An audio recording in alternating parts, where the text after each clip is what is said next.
Yeah, boy. I did set.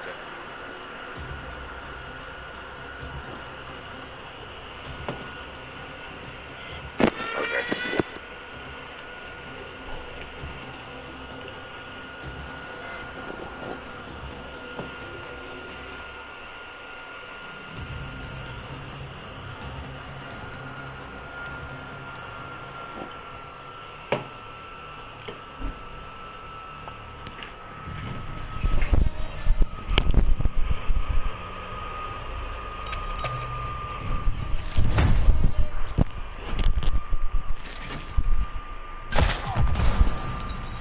Hardcore team deathmatch. You're clear to engage any and all hostiles in the AO.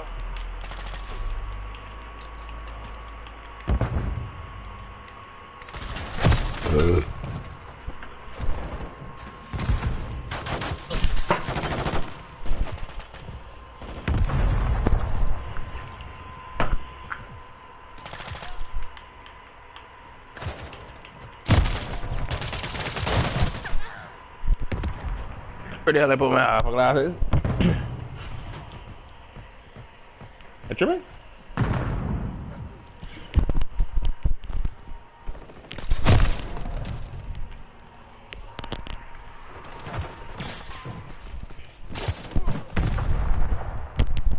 Friendly UAV online.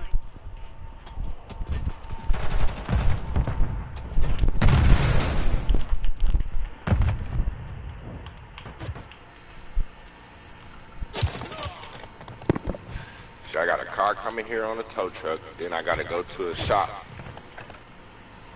Fix on some more cars.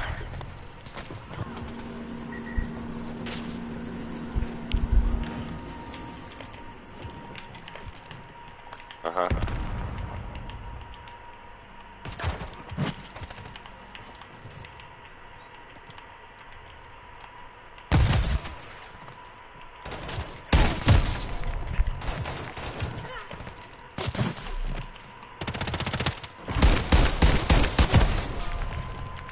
Hostile UAV in the Oh, area. shit. Enemy UAV active.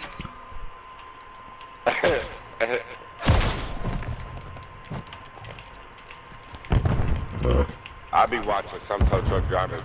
I be watching people be trying to shoot their ass and get off. How do they literally? I'm in the tight ass corner. They spawn this dude on top of me. He Hostile exits. UAV in the area. What the fuck? I get killed with fucking again, brother.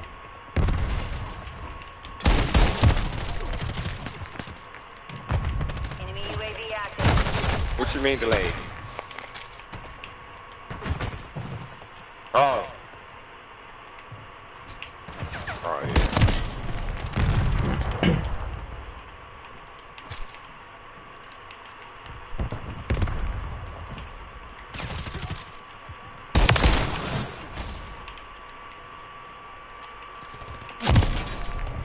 Friendly UAV on station. Oh, he's in that window. Fuck, you got me, bitch. What was that for, gangster?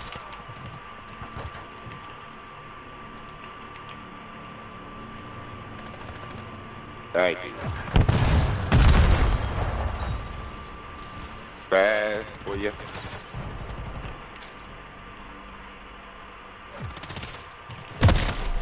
Oh my god.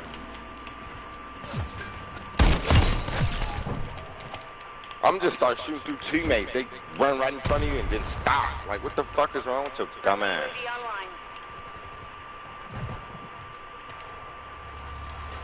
Rush to get in front of you, then stop right in front of your ass.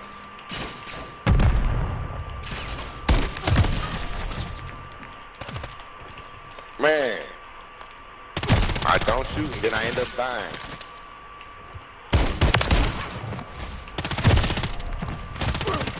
Oh, he got me too. Fuck this bitch.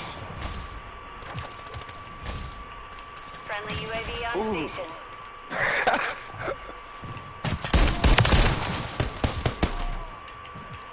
Hostile UAV in the area.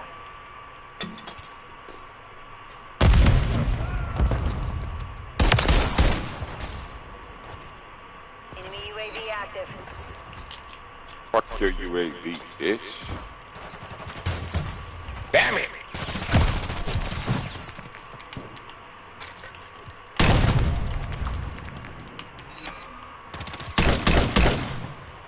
Eyes on Hostile the cluster mine second detected. Wow.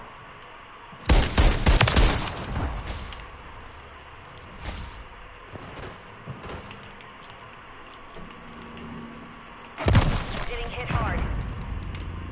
That cluster. Get the fuck out of here. The enemy holds the lead. Clock's ticking.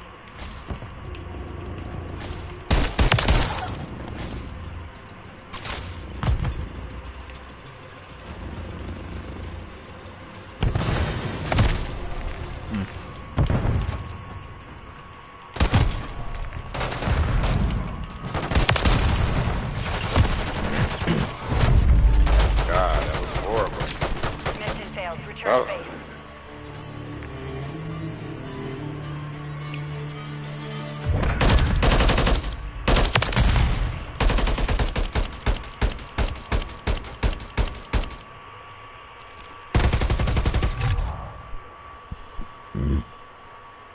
I can believe it.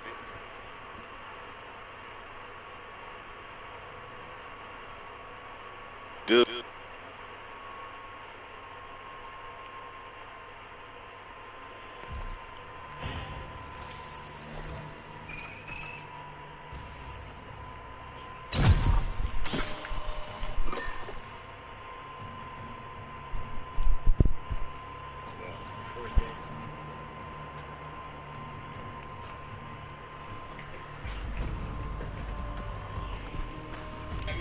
Listen, you woman say boy.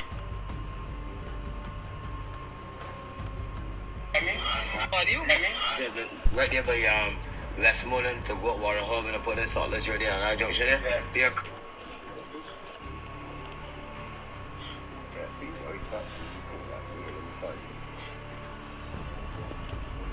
Big body. See how big body she got? But there are also a handful of truly She got show up bomb. before I begin, there will be spoilers for the 1,000-year blood rock and bleach in today's video. I actually has traditionally been the butt of the joke on this channel in the past, but now I think it's finally time to give him his dues and be upfront about the character's treatment. Shinji Hirako deserved better. In a sense, this statement is See how big body she got? what was once the most anticipated faction in the series is now completely synonymous with failure and embarrassment. Almost every single Vizard suffering some form of terrible fate at one point or another throughout the story. Never is this truer than in the 1,000-Year Blood War arc, where half of the Vizard barely show up, while the other half have importance dangled in front of them, only to have it snatched away again almost instantly. But of all the masked warriors, Shinji definitely has it the worst and is the stranger for it. What I mean is, Shinji is a character that I actively can't figure out. I can't figure out what Kubo's angle was with him. If the Vizard had been relegated to being one-time appearances in the Arankar arc only, I guess I could understand his role better, but they're not. When several of them are reinstated into the Gotei 13 after the battle with Aizen, that brings with it, I think, a reasonable expectation of some kind of relevance that the Vizards simply do not live up to. When I say Shinji has it the worst, I don't mean he has the least amount of screen time or anything like that, because he obviously doesn't. But when you consider all of the advantages that Shinji has going for him as a character, it gets really weird to think about. I mean, really, the character kind of has it all. He's popular with the fans. He's the de facto leader of the Vizard faction. He has a personal history with the series' main villain, and of many of the, shall we say, newer supporting cast members, he fosters one of the best and closest relationships with Ichigo himself. And yet, Kubo just never quite throws this character a bone. And it goes all the way back to some of his earliest appearances. So, setting all jokes aside, let's take a look at the disappointing trajectory of Shinji Hirako in Bleach, An excellent character that simply deserved better than he got. So let's begin by returning to that statement I made at the end of the intro. How Shinji Hidako is one of the characters that just has it all, and he really does, narratively speaking, to the point where it's weird that Kubo wouldn't want to include him more than he already did. As the leader of the Vizard, Shinji is the most heavily involved member of the Masked Ones in the Urankar arc, actively interacting with Ichigo and his friends on numerous occasions, and of course ultimately leading Ichigo's training in the end, and helping him control his inner hollow, the main source of Ichigo's anxiety and depression in the early days of the arc. So I mean, things start off pretty good with Shinji, who is a major driver of the plot moving forwards.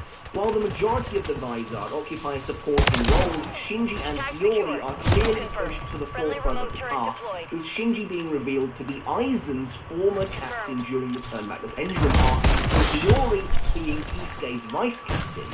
Two key positions of involvement with major characters in Bleach that intimately tie them both to the events that unfold that night 100 years ago. Then there's Shinji's relationship with Ichigo. Since working with Ichigo to help him control his hollow, Shinji and by extension the Vizards have come to see themselves as Ichigo's personal allies, in a world where they currently otherwise have none. Some of Shinji and Ichigo's most important interactions don't come until later though. In the Lost Agent arc, when the Gotei 13 has perhaps never felt more distance from Ichigo than ever before, Shinji, newly reinstated, approaches Ichigo on a personal, human level. In this scene, which I do think works really well, Kubo wisely contrasts Shinji with Soifon, a captain with whom Ichigo has no relationship whatsoever, and a captain that represents the all-business nature of a more traditional Gotei. Soifon can't fathom why Ichigo would want to give Ginjo Shinjo a proper burial. After all, he's a criminal who betrayed the Soul Society and murdered numerous Shinigami. But while I'm not saying that doesn't matter to Ichigo, that's not what he has to wrestle with inside in this moment. Shinji understands him better than Soifon ever could. Ginjo's biggest crime in Ichigo's eyes on a personal level was messing with his friends and family. And Shinji wonders if Ichigo can ever really forgive that. This is the key to Shinji's success. Or it should have been anyway.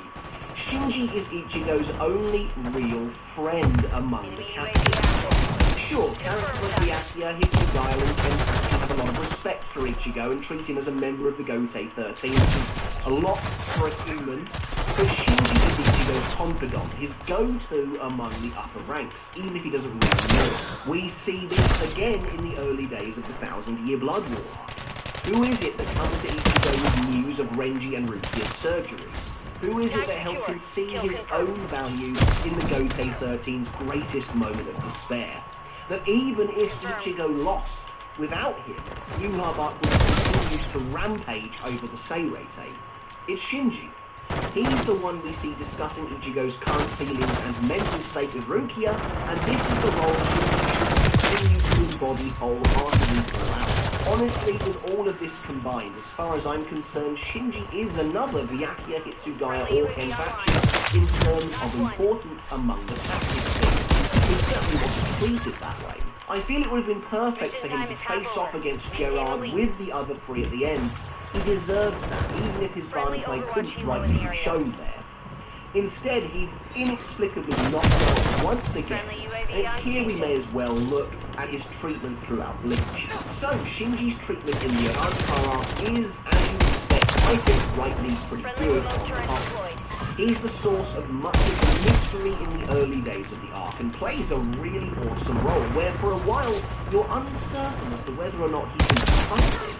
It's quite similar to Ginjo in that sense, though I'd argue Shinji's position is overall less ambiguous on the surface, but maybe that's because I'm looking at it retroactively with all the facts laid bare. Shinji became one of Kubo's coolest characters, a smooth talking, sharp-dressed badass with a penchant for fusing humour with gravitas.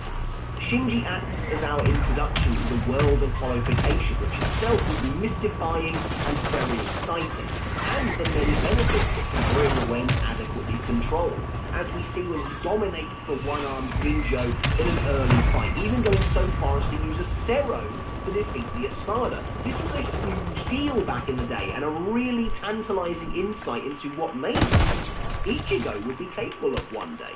Such mastery over his own powers, combined with the abilities of a veteran Shinigami, made Shinji such a tantalizing proposition to the reader. The Vizard were officially the most exciting new thing on the block, and people couldn't wait to see more. By the time the Turn Back the Pendulum arc arrived, everything was lined up perfectly to deepen Shinji's character even further. It was clear from the beginning that there was more to this man than met the eye, and Kubo did a good job of keeping people hooked where the Vizard were concerned.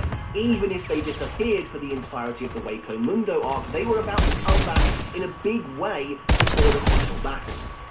By ingratiating the Vizard into the Gotei 13 of 100 years ago, Shinji and the others quickly find themselves effortlessly intermingled with the lore of the series, becoming deeper and richer characters for it.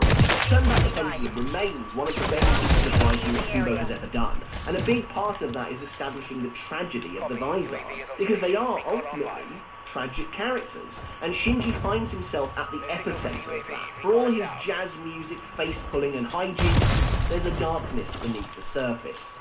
Making Shinji the captain of the 5th Division immediately makes him one of the most important figures of the conflict with Aizen. There's a personal history there like virtually no one else has.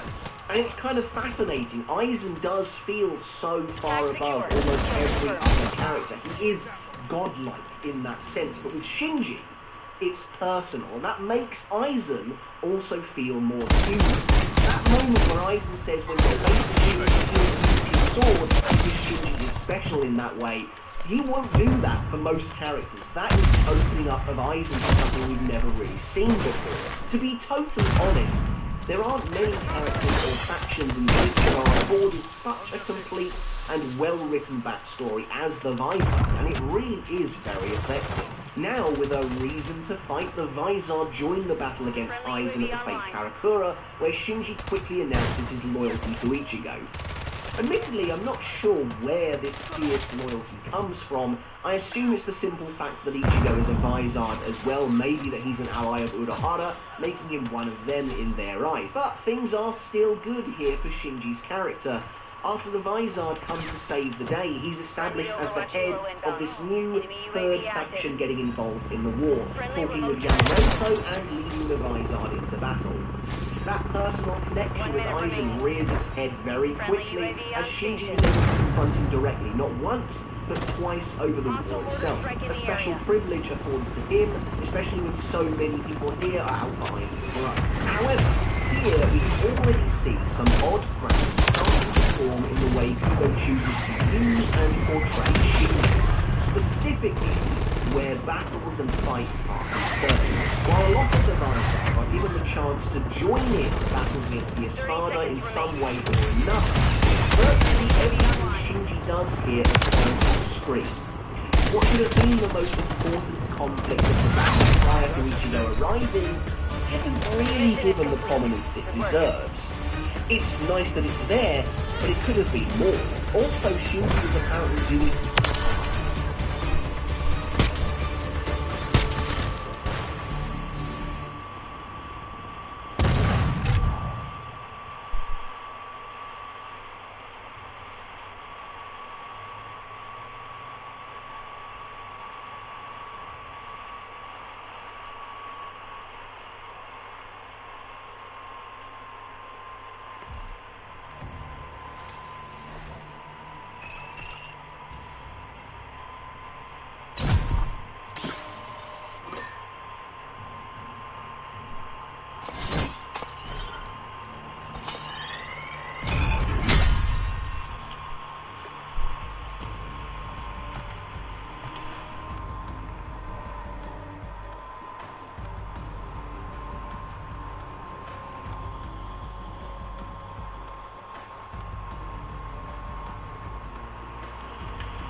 Gin at one point, a battle that would have been...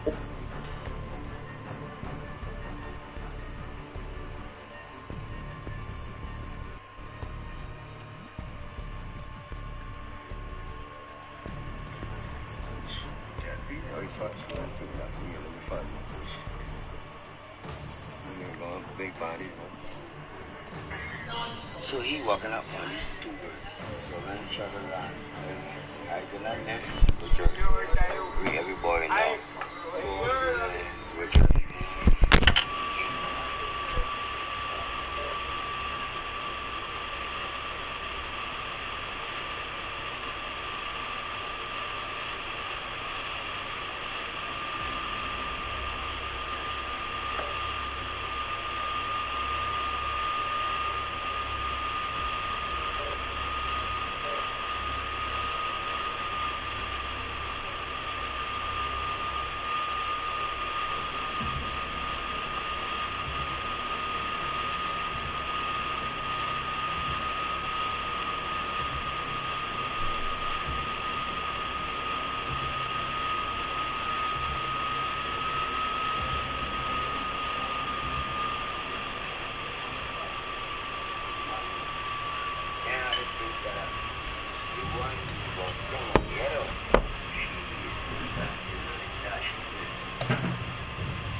Bjerka, je mara, shaky.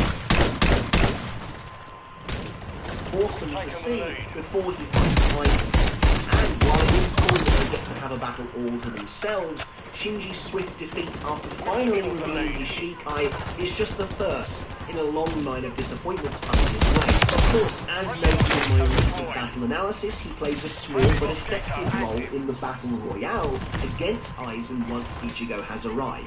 Shinji's last-minute reveal of Sakanare's influence against Aizen is wonderfully done, as is his direct confrontation with Aizen after the twist is revealed. Once again, I don't think Shinji would have gone down in one hit and then lucky, but there you go. I don't know what I want from the character in this instance. I guess that's part of the problem here. Maybe Kubo felt the same way. While the other Vizard are able to fight the Espada with varying degrees of success, with Hachi even scoring an awesome win, Shinji is mostly sidelined due to his predilection to facing Aizen. But that time never really comes in a way that's totally satisfying. I guess I just want a bit more from Shinji here. This is his moment, 100 years in the making. His vice captain is the one they are all there to fight, so I kind of would have liked to do more oomph from the character. I know he goes over his head immediately, which is nice, but I don't know, just something a bit more.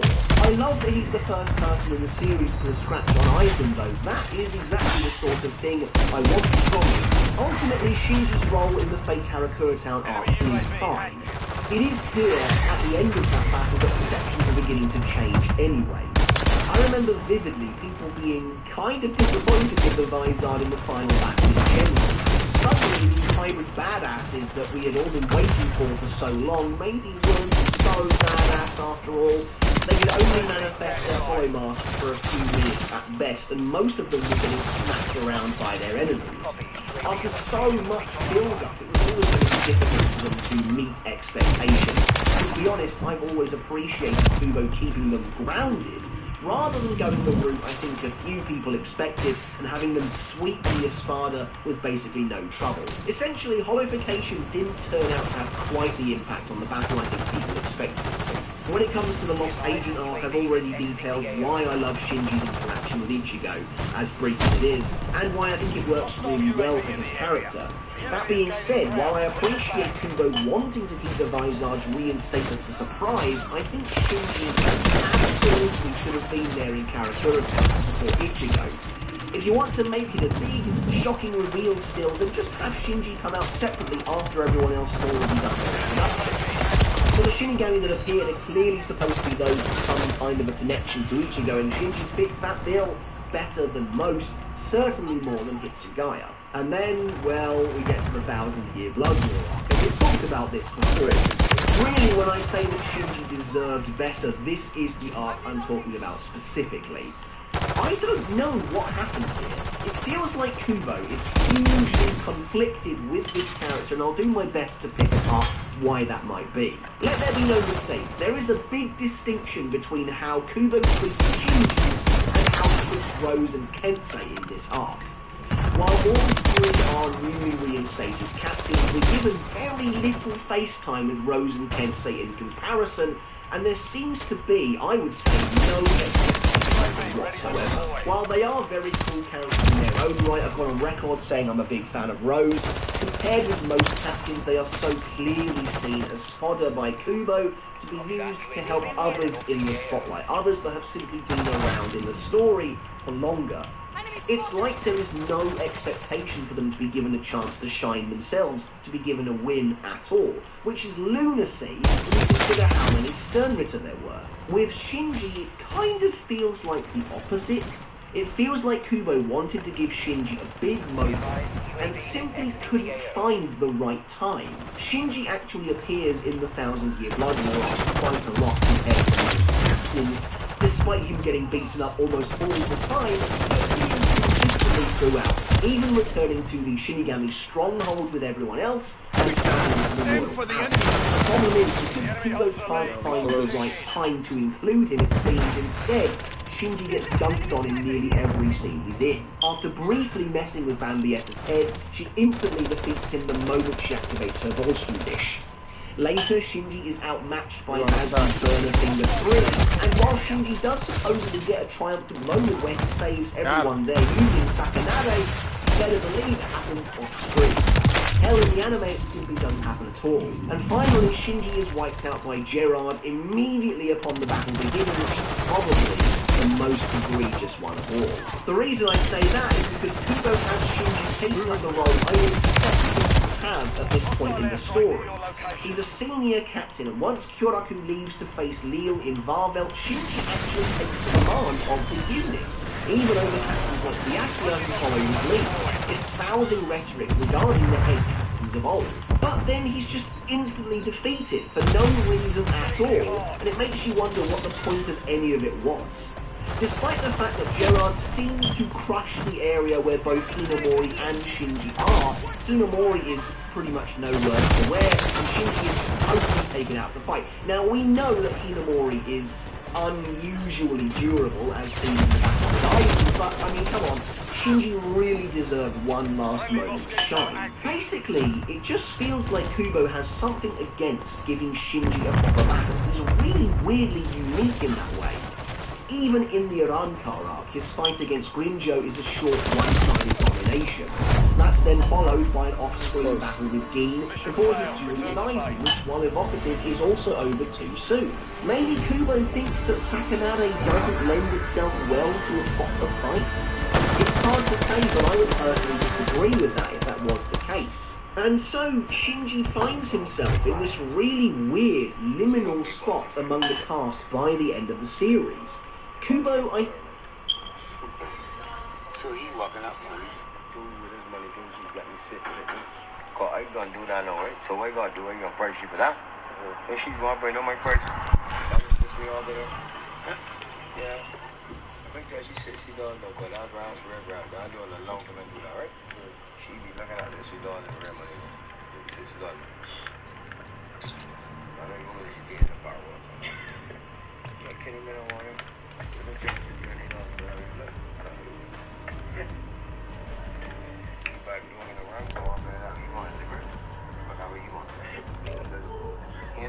Who?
Like what?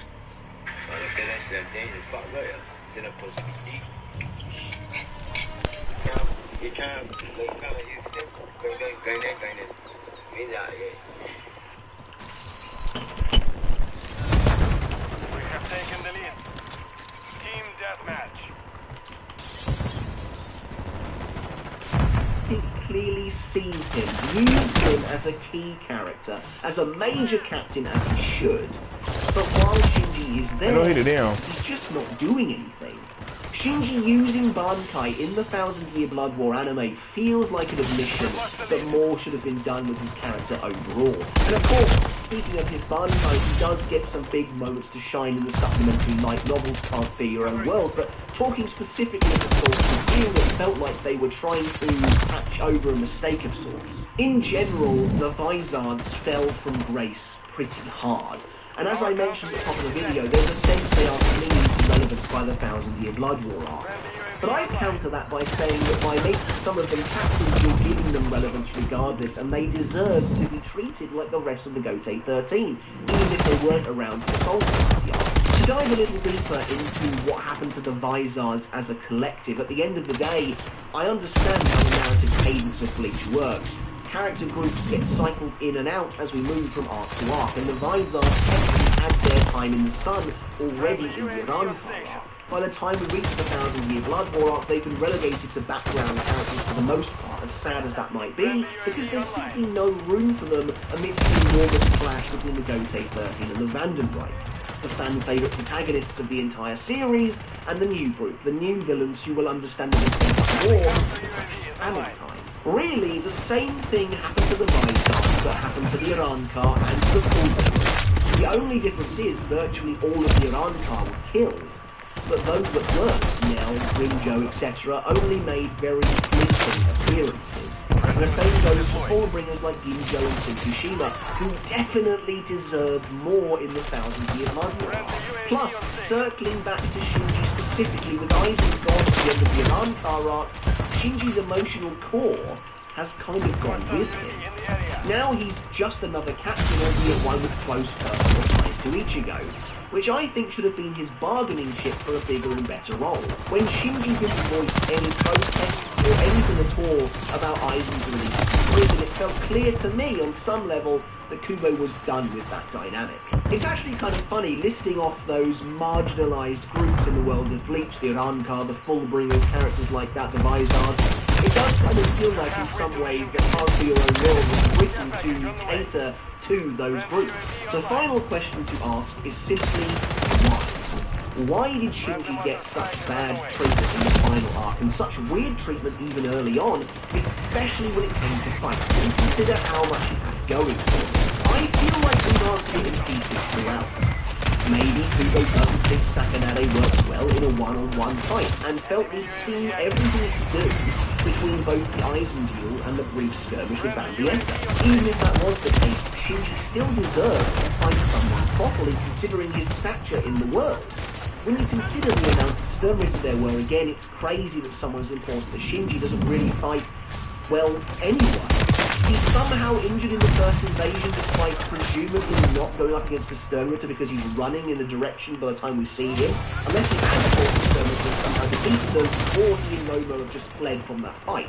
Maybe it was the simple fact that the Vizard as a group were way past their prime. And that's possible, though again I'd argue that making 3 of them captains keeps them relevant in the eyes of the reader, as does Shinji's relationship with Ichigo.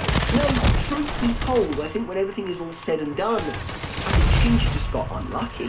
And don't get me wrong, there were more than a few characters in the 1000-Year Blood War arc that suffered a similar fate. It's just very conspicuous to me that Shinji has a lot of panel time in the arc, but he does very little with it. That tells me that Kubo wanted to do something with him, but couldn't find a way to do it. In the end, Shinji Hirato, for as awesome a character as he is, deserved better than he got, especially towards the end. If the Hell Arc ever does happen, maybe that will finally be time for Shinji to actually shine. But that's it for the video, guys. I really hope you enjoyed it. Let me know your thoughts down in the comments below. Did Shinji deserve better than he got in the series? What do you think about this character's portrayal in the Iran arc? small moment we get in the Lost Ages, and of course the 1,000-year era. What would you like to have seen done differently with Shinji, if anything at all? Please let me know down in the comments. As always, I want to finish up by saying a massive thank you to my supporters over on Patreon. I really appreciate each and every one of you so very much. It means the absolute world to me. And if you enjoy what I do here over on my channel, you can support me on Patreon as well, to get your name in the credits like this, and to get every single video totally ad-free. But that's it from me, guys. Until next time, I'll catch you later.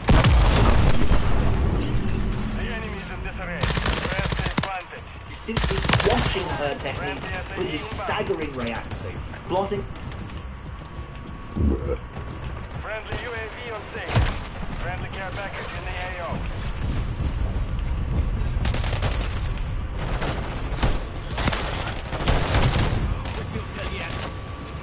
Enemy UAV active.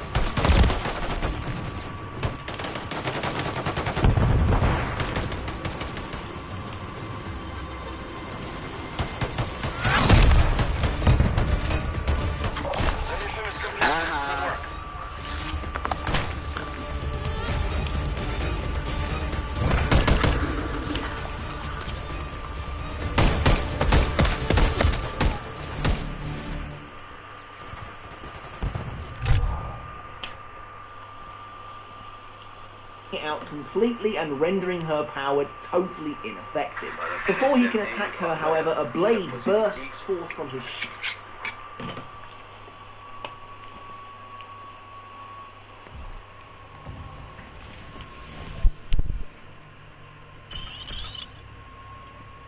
A single group of characters the community was more excited to finally see in action than the top 3 Espada.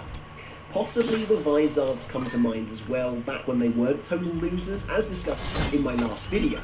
And then of course there's the obvious picks like Aizen, Ishin and so on, but the top...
Confirmed. Eliminate all hostiles in the area. Grab the tag. We've lost the lead. Confirmed that one. Yeah, man.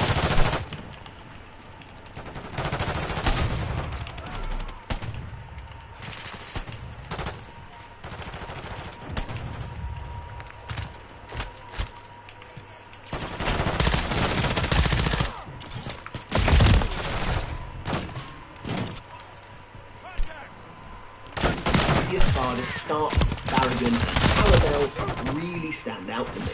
To be honest, the advent of the Fate Count arc and the enormous decisive battle to follow was just a melting pot of hype and anticipation all round for those who have been dying to see these all-powerful Iran-car fights for years, and how their Gotei 13 counterparts would fare against them as well. I mean, the building of fights for the Espada was incredible on a week-to-week basis during the And yet, as I came to the end of my relatively recent video on the randomised ship bottle, effectively 3 Espada adjacent faction of the Thousand-Year Blood War arc, I stumbled upon what I think was a pretty salient point regarding the legacy of the top 3 Espada in comparison with that of the Schutzstaffel, and how in comparison it's kind of been one failure in some regards. Anyway, not failure in every aspect, of course. The top 3 Espada are all fantastic fighters in their own right, with wonderful designs, prominent identities, palpable popularity, and even some intriguing backstories too. But where I would argue they do fail, where they do fall short, is in the most basic area of being an antagonist, the conflict.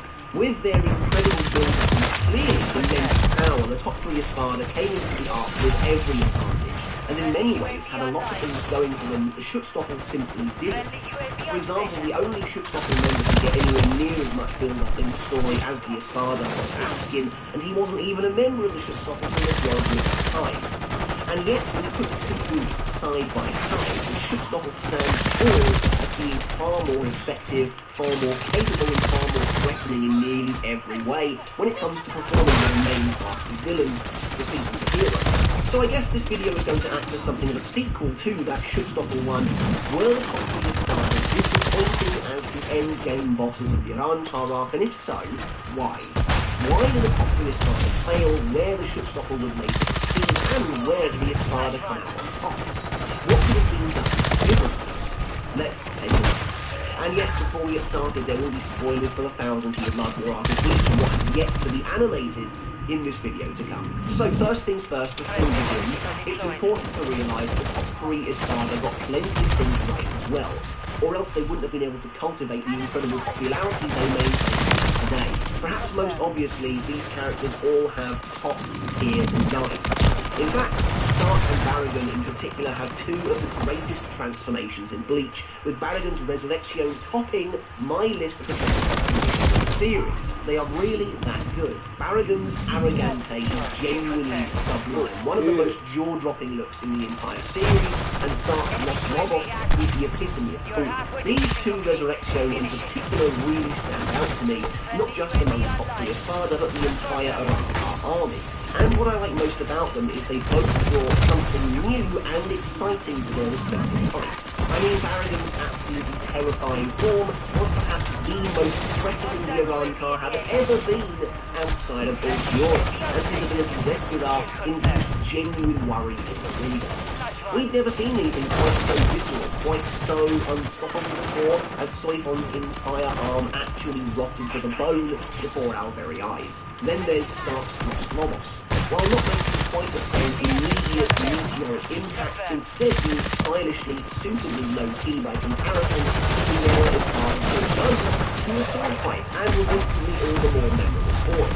And by the time you reach the Thousand-Year Blood War arc, sword-up fighting gunslingers is a bit of a meme, but Stark was the first to do it, and it was a big deal at the time. And that differentiated him from the rest of the Espada straight away in a manner.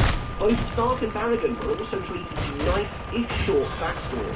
Barragan's in particular felt quite eye-opening, giving us a nice piece of lore regarding the history of Waco Mundo, while also watching his entire kingdom unravel. Considering he was a terrific despot, who was the epitome of cardboard, cartoonish 2D evil, his backstory was surprisingly moving by the end, as was his resolve to destroy Ivan. Looking at it like this, of the 3 of them, there's no denying that Harabel gets the short end of the stick and the milestone. Harabel's Tiburon has a decent, if a little gratuitous design, though I like the mystery of her base. But unfortunately, more than that, Harabel's ability to fairly uninspired by comparison, and there's nothing that really makes her stand out, outside of being one of Bleach's rare water creatures. And she was being no backstory of single source material, while her actual battle feels wholly unfinished. On the plus side, she survived the war, unlike the Anakin, so that's something. But it should be clear that these characters are hugely popular for a reason. On the surface, everything was handled masterfully. Their characterization is top-notch, with each of them having well-defined personalities, and after the incredible battle against Imperial wrapped up, and was desperate to see what was next for the Espada as the final 3 loomed overhead. How can the Espada possibly follow Fulgiora's fantastic battle against Ichigo, which to this day remains one of the series' very best, if not the absolute pinnacle. So speaking of the Fulgiora fight, let's talk about expectation next. Ulquiorra himself once told Ichigo that even if he were able to somehow defeat him in battle, there were 3 other Espada all higher than him to contend with. Now, I'm not making a comment on Ulquiorra straight one way or the other, not in this video at least anyway, but Ulquiorra is a great specialist. He believes in only that he can see laid out before him, implying that he must have some level of faith and legitimacy in Aizen's system if he's choosing to recite it back to Ichigo as a means of discrediting his efforts. What I'm getting at is I don't think it's hard to see why some people think this is gospel and expected the top 3 Espada to be able to match or even outdo Ulquiorra's own efforts. Of course, at least in my opinion, that simply wasn't to be. Ulquiorra's Segunda Etapa remains the most dangerous we've ever seen the Espada in action, and maybe that's the crucial issue here. It's not that the top 3 Espada were disappointing per se, it's that they didn't live up to him, and his battle that came immediately before. Ichigo versus Ulquiorra felt like a final battle, and that's awesome for that fight, but there were a slew of other battles yet to come. Like I said though, it's not necessarily that the top 3 Espada were disappointing per se. After all, if you exclude Ulquiorra, then previous Espada fights do also paint a picture of failure that's in line with how the top 3 Espada ultimately performed. Araniero was killed by Rukia, at that point a vice-captain level Shinigami, while Xylophoro and Zamari are totally and unequivocally steamrolled by Mayuri and Byakuya respectively. Neutra puts up a decent fight, but as crazy as it sounds, when you wouldn't believe it just by looking at him, but Zaraki does come out of that slugfest no worse for wear. At least there's a brief moment where he thinks he might die, before eventually taking his Zanpakuto in both hands and putting Neutra down immediately. So even though out of Mayuri, Byakuya and Zaraki it seems like Zaraki maybe struggles the most, the implication is that he could have ended Neutra basically at any point he wanted to. But returning to the top 3 Espada, there's something strange about the way they are handled in general, and it kind of reminds me of the issues I have with the much later battle in the Royal Palace, except spread out across a much grander scale and number of chapters. That being an awful lot of build-up or not too much payoff. Now, I don't think the build-up and payoff of the top 3 Espada is as egregious as the source materials version of the Royal Palace battle, but I do think they're similar. When Aizen is imprisoned in Yamamoto's Jokaku Enjo, he makes the grandiose statement that the battle will end without them needing to lift a finger, placing an immense amount of faith in the top 3 Espada and leaving them squarely in charge. And it's not like he's bluffing either. The only people who can hear him at that point are Gin and Tosen, who presumably hold the same opinion of the Espada, so Aizen must believe this at least to some degree. But not only does that not happen, the top 3 Espada don't even come close to winning the battle in that time. In fact, by the time Aizen is freed from his fiery prison, both Harabel and Barragan have potentially been killed by that point, though they are both revealed to be alive and well in that moment. But what I'm getting at is they are actually on the back foot there, as opposed to having already finished the fight. Now, I appreciate that as of chapter 364, you're supposed to think that the fight is essentially over, and that the Vizard come and save the Gotei 13 from certain defeat. However, I would argue I don't think the Espada have earned that at all. And on top of that, most of the captains are still okay. We know that Yamamoto, being completely unharmed, I mean, he could take down probably all of the Espada by himself.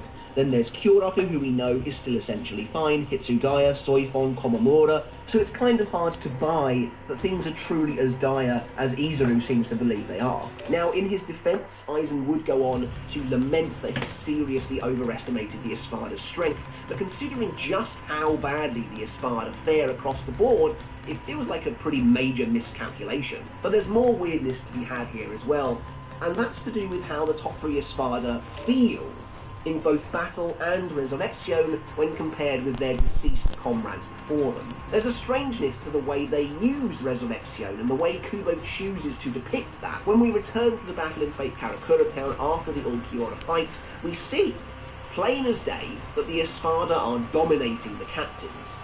Stark manages to injure Kyoto.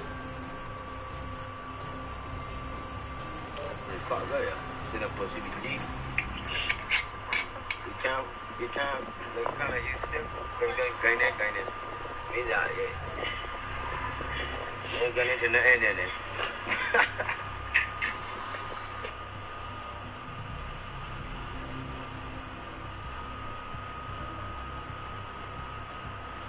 Well, understand things, it's fucked up, yeah. It's in a pussy be deep.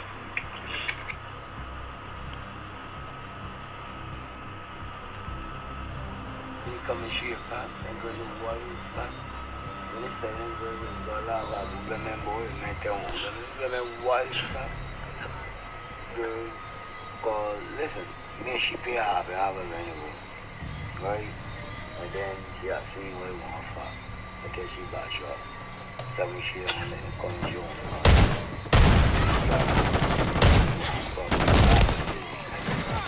Tell me she like it too. Because she feels sweet and stuff.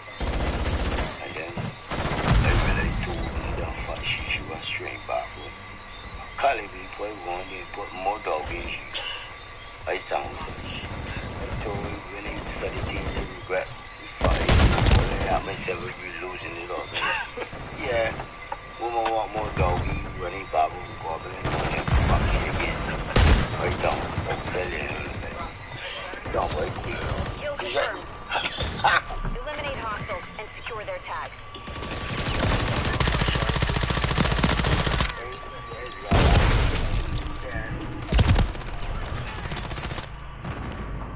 And seemingly has him on the back foot, while Sweepon can't even get near Barragan, by the issue field around him, slowing her movements to a crawl. Oddly, Barragan isn't only a father of passive ability even in his base form, but it's the absolute perfect counter to Sweepon. Then there's Harabel, who, again only in base, dives headfirst into battle against Hitsugaya, even after he's activated Bankai, overpowering Captain and sending him flying. Honestly, so far, so good. The early stages of these fights are exactly what I expected to see from the top of these Vasto Warriors. Remember, Toshiro once claimed that if I could get even 10 Vasto Lord under his command, the entire Soul Society would be doomed.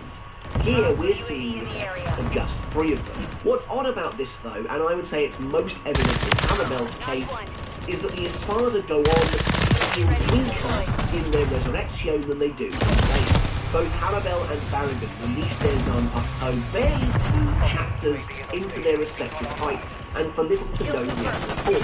And it certainly helped their case when their battles feel so rushed. Comparatively, it takes Aroniero 6 chapters just to release his Zanpakuto, and Xyloporo even longer at 7. Virtually the entire length of the top 3 Espada's individual fights when all is said and done. The same sort of applies to Stark. After releasing his Zanpakuto, he and Kyoraku still mostly just toy around with each other, or at least it feels that way, because the tempo of their fight doesn't really change yet. And in fact, that's one of the key issues with the top 3 Espada and their fights in general. There's an overall sense of malaise to them, like no one really has an urgency when fighting at all, and that's especially weird when you consider the context, the surrounding situation they all find themselves in. Aizen has placed his belief in the top 3 Espada in his own words that the battle will end without the others even having to lift a finger, and the top 3 Espada seem to be barely trying, so how's that going to work? To find out more, let's dive deeper into each Espada to try and see what was going on here. Let's begin with Tia Harabel, who as the 3rd Espada probably has the weakest display overall, and that's mostly down to a serious truncation of her battle. Initially, Harabel fights Hitsugaya on fairly even ground, but it's clear that neither of them is really trying to begin with. However, as soon as the traders here are defeated, Harabel kicks things into gear and decides to take it seriously, sending Hitsugaya flying backwards before launching herself towards him, an energy wave streaming from her Zanpakuto. She slams into him even as he activates Bankai, and she continues to clash with him while he's in Bankai a couple of times before sending him flying down to the streets below and releasing her Zanpakuto. The moment Harabel transforms, she seemingly kills Hitsugaya in a single hit. But from this point onward, he somehow hurt him all of a sudden, matching her every move, and then even easily defeating her with Hyoten Hyakuso at the end. Now, I'm not saying inherently Hitsugaya shouldn't be able to defeat Harabel, but I am arguing there has been no evidence presented so far to imply that Hitsugaya is even remotely as strong as Harabel, considering she was struggling so much when she was in base form, and yet when she enters her resurrection, somehow he's now able to keep up with her. Put it this way, Harabel sent Bankai Hitsugaya flying at least a couple of times when in base, but from the moment her Tiburon is activated, she actually never lands another hit. again. This is what's so strange, the cadence of this battle is totally off from the get-go. Based on how easily Harabel has been dominating Hitsugaya up until now, her slicing him in two feels like the most likely outcome, what should have actually happened. And it seems to me that by using that as an honestly fairly cheap cliffhanger, Kubo felt that we felt the same way, that we believed that could have actually happened. Instead, though, Hitsugaya continues to pull new moves out of thin air, capable of countering everything Harabel tries to throw at him, making it feel like, frankly, she'd have more success if she returns to her base form. It's just odd that this is, for all intents and purposes, the exact same Hitsugaya that relatively recently struggled with Luffy, and now he's fighting an Espada 3 places higher, like I said, on fairly even ground, even getting one over her when he uses the ultimate technique, sealing her in his tower of up glamour. Unlike Barragan, who explicitly survives Soifon's Bankai, it's unclear whether or not Harabel would have died right then and there had Wonder Wise not arrived. Frankly, if Harabel was actually a death door in that moment and couldn't have broken herself out, then hers is one of the most embarrassing displays of the entire Espada we've seen today. Part of the problem with this fight as well is it feels very low stakes, due to it being essentially assassination. Kubo tries to imply that Harabel is waiting for enough moisture before delivering the final blow, but to be honest, she already had the captain on the ropes before transforming, but most unfortunately of all for Harabel is rob of the entire back part of the fight.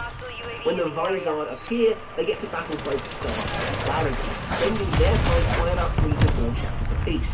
Harabel, however, despite going up against Hitsugaya, Hiyori and Lisa at the same time, is betrayed and taken down by Aizen with just a couple of slashes in just a few pages, ending her appearances in the source material for the 1,000 Year Blood War, although that's not saying a lot with Whimper. When all is said and done, Harabel's total fight time, so against Hitsugaya and the Vizard 2, amounts to maybe 4 chapters. Fewer than it takes for Aramiel to use in time. And during these 4 chapters, she achieves effectively nothing. Despite the fact that in her base form we see her crashing with Hitsugaya while in Bankai and coming out on top, all done dramatically downhill for her once she releases Tiburon. By the end of Harabel's fight, all characters, Hitsugaya, Hiyori and Lisa, are able to keep fighting and are for the most part unharmed. Now, a character's worth shouldn't be judged on superficial elements like how long their fight was, how long it took them to activate their release form, how many opponents they injured, how many opponents they defeated, etc.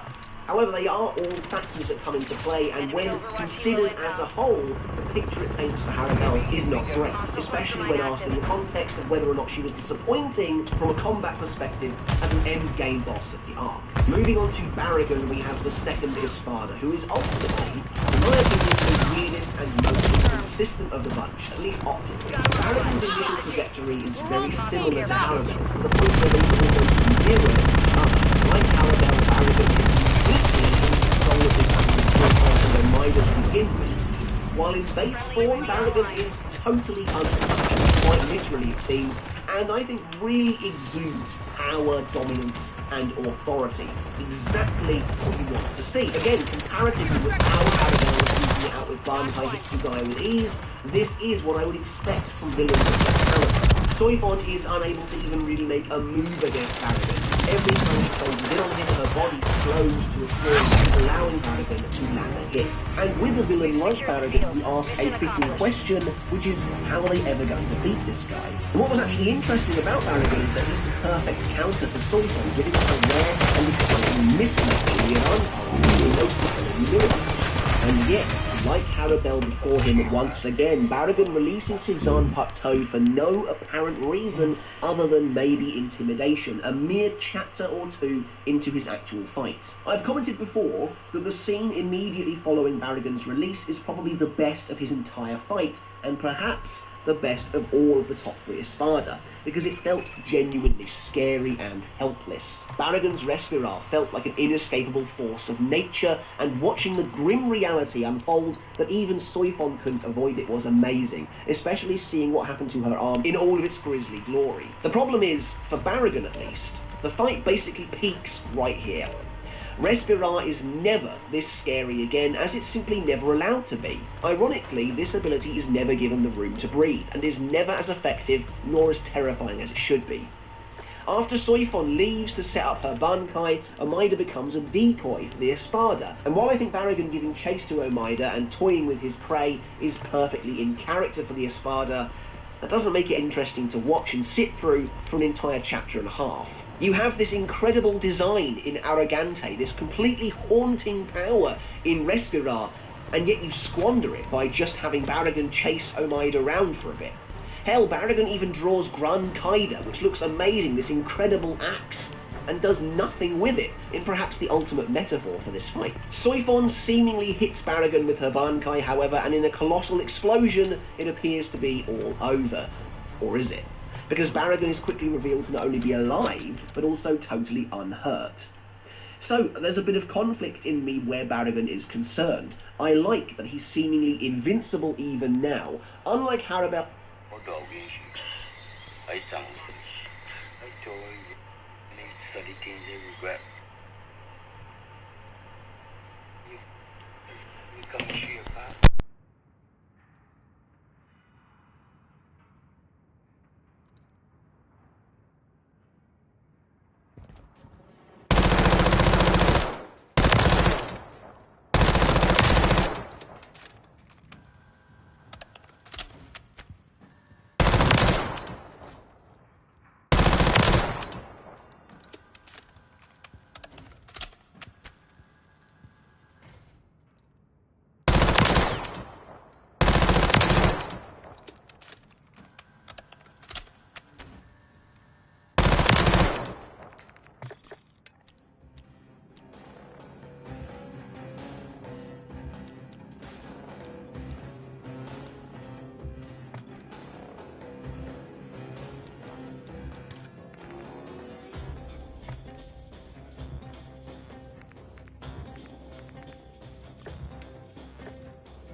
And all they're playing is these fucking little maps.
hardcore team deathmatch.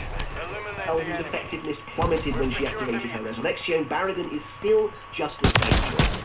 It's mostly just his own hubris that's stopping him from reaching his full potential. And then, once the Vines arrive, Hatchie teams up with Storypod to continue the battle. And unlike Harabel, Barragan gets a fully-fledged second half, featuring Hatchie conjuring numerous Kido spells to try and contain the Astartes' deadly power, eventually teaming up with the captain to finally land the direct hit on Barragan with her Bankai. It's a really satisfying moment, and for all the fight's flaws, I enjoy the fact it has a natural progression to it. This is the natural point we would eventually reach, Soifon finding a way to at last break through Barragan's defences. Taking this incredible amount of damage and basically having half his face blown off is enough to finally push Barragan to fight properly, although by fighting properly, for Barragan at least, that seems to be totally losing his composure and flying into a wild rage, losing control essentially, which again I think does make sense for the character, and he sends Respinar screaming across the entire battlefield, snagging Hatchie's arm as well. And here we go, another, I would argue, quite unique problem that arguably only affects Barragan. Kubo is clearly afraid of letting a character with an ability this strong run totally rampant. That's why Barragan is so lackadaisical throughout the entire fight. Surely, in-universe excuse is that he's taking them lightly, but really, Kubo knows that Respinar will destroy just about everything that's put in front of it, so he has to reel it back in considerably. Look at it like this. It's crazy, but with a power like Respinar, Barragan achieves so little, only taking Soifon and Hatchie's arms by the end, the Bleach equivalent of a sprained ankle or something. Still, I do think his fight and ultimately his depiction as an enemy, as a villain, is better than Harabel's overall, and the second Astartes defeat and death are at least pretty clever. By the end of Barragan's fight, Soifon and Hatchie have both lost an arm each, while Omaida is unharmed. And all three of them are able to continue fighting or partaking in the war in some form. Which brings us at last to maybe the most contentious of the trio. Starting with the first Espada. The first Espada is an extremely coveted position, one of the most anticipated and speculated upon positions in Bleach, that brings with it a hefty amount of expectation. And I think it's fairly safe to argue that Stark doesn't really live up to them, and I'm saying that as someone who's a fairly big Stark fan. But I'd like to balance that by saying I'm not sure the expectations for the Primera Espada were ever possible to live up to. But Stark's interesting as well though. Look a little closer, read between the lines, and you'll see that he's almost certainly the most impressive of the three on the battlefield. Again though, excuses have been made, reasons have been concocted to ultimately hold him back and prevent him from achieving success.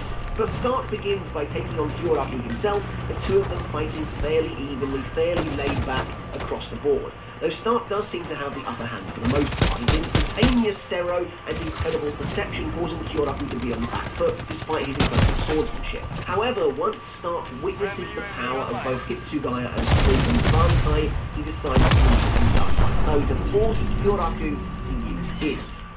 First of all, while Stark is still releasing his Danpakuto quite quickly and fairly early into the battle, there is a little fanfare considering he is the first Espada, so only does it take him a little longer to do so than his comrades, but he also does it for an actual reason, which I appreciate. When the battle continues, and it becomes Stark versus Kyoraku and Take, Stark continues to be low-key quite impressive, battling both of these extremely experienced and powerful captains without taking a single hit.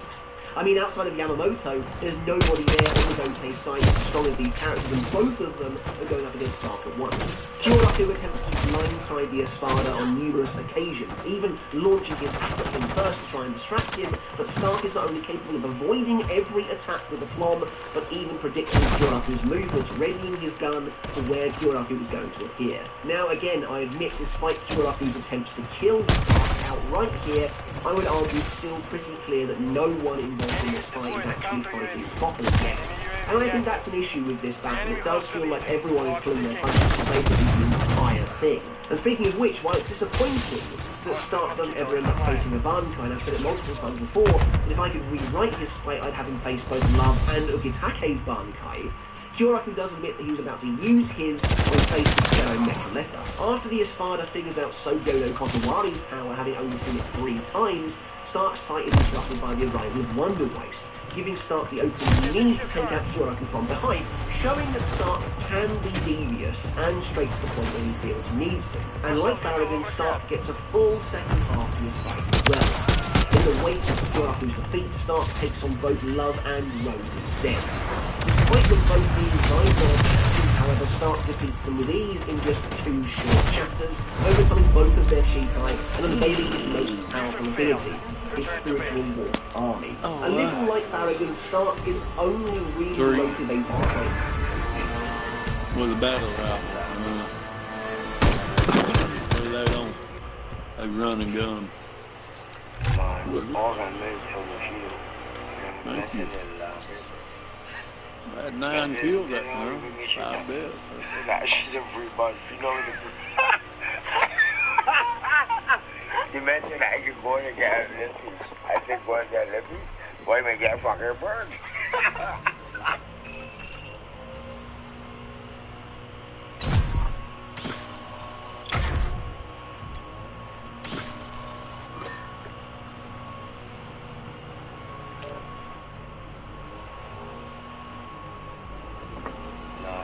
That was John Bo. Man, and after me, when she was young, man, buller, man. Like buller. Man said, fuck, she burning. Buller, and then she started out with the ass. And now, she want to play pretty. Lord.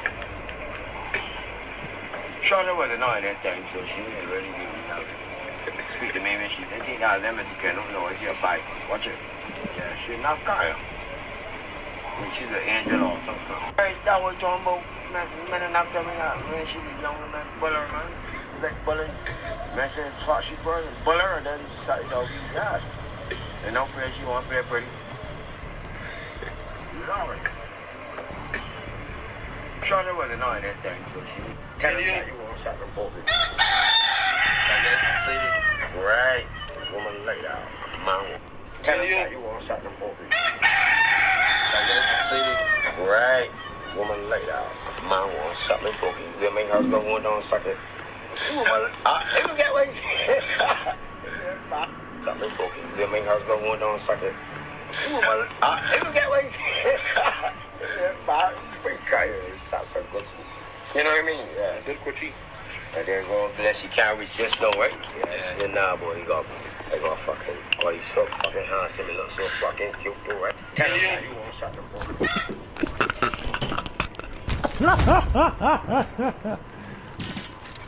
Hardcore. Secure the target area. Properly right at the end. But I'd argue we see the true power of the class Espada here, and it is a spectacle to behold. Once his walls have arrived, Stark doesn't need to do anything himself anymore. Love and Rose only get remotely close to him and doesn't allow it, contending instead with the explosive walls, which seem to be limitless. They are overbearing, they are never ending, and they are strong enough to seriously injure. The 2 Vizards find that they are unable to really do anything in response, spending most of the battle either trying to escape the walls or destroying them in vain, but simply return almost immediately. And so this army of wolves spends this 1 chapter running rings around the Vizard and rendering their attacks useless before bringing them almost to the floor, having injured them quite severely with most explosions. Ultimately, you've got Stark, who basically faces this gauntlet of captains in the most laid-back fashion possible, who doesn't take any damage really throughout the entire fight. Even when struck directly by Love's King Maru, Stark is essentially unharmed. It's only when Suaraku's surprise attacks using Kage only lands true, the captain's enormous blade bursting through Stark's chest, that the Espada's fortune begins to turn. And Stark's the funny one, made as if to directly contrast with almost every other Hollow in the series.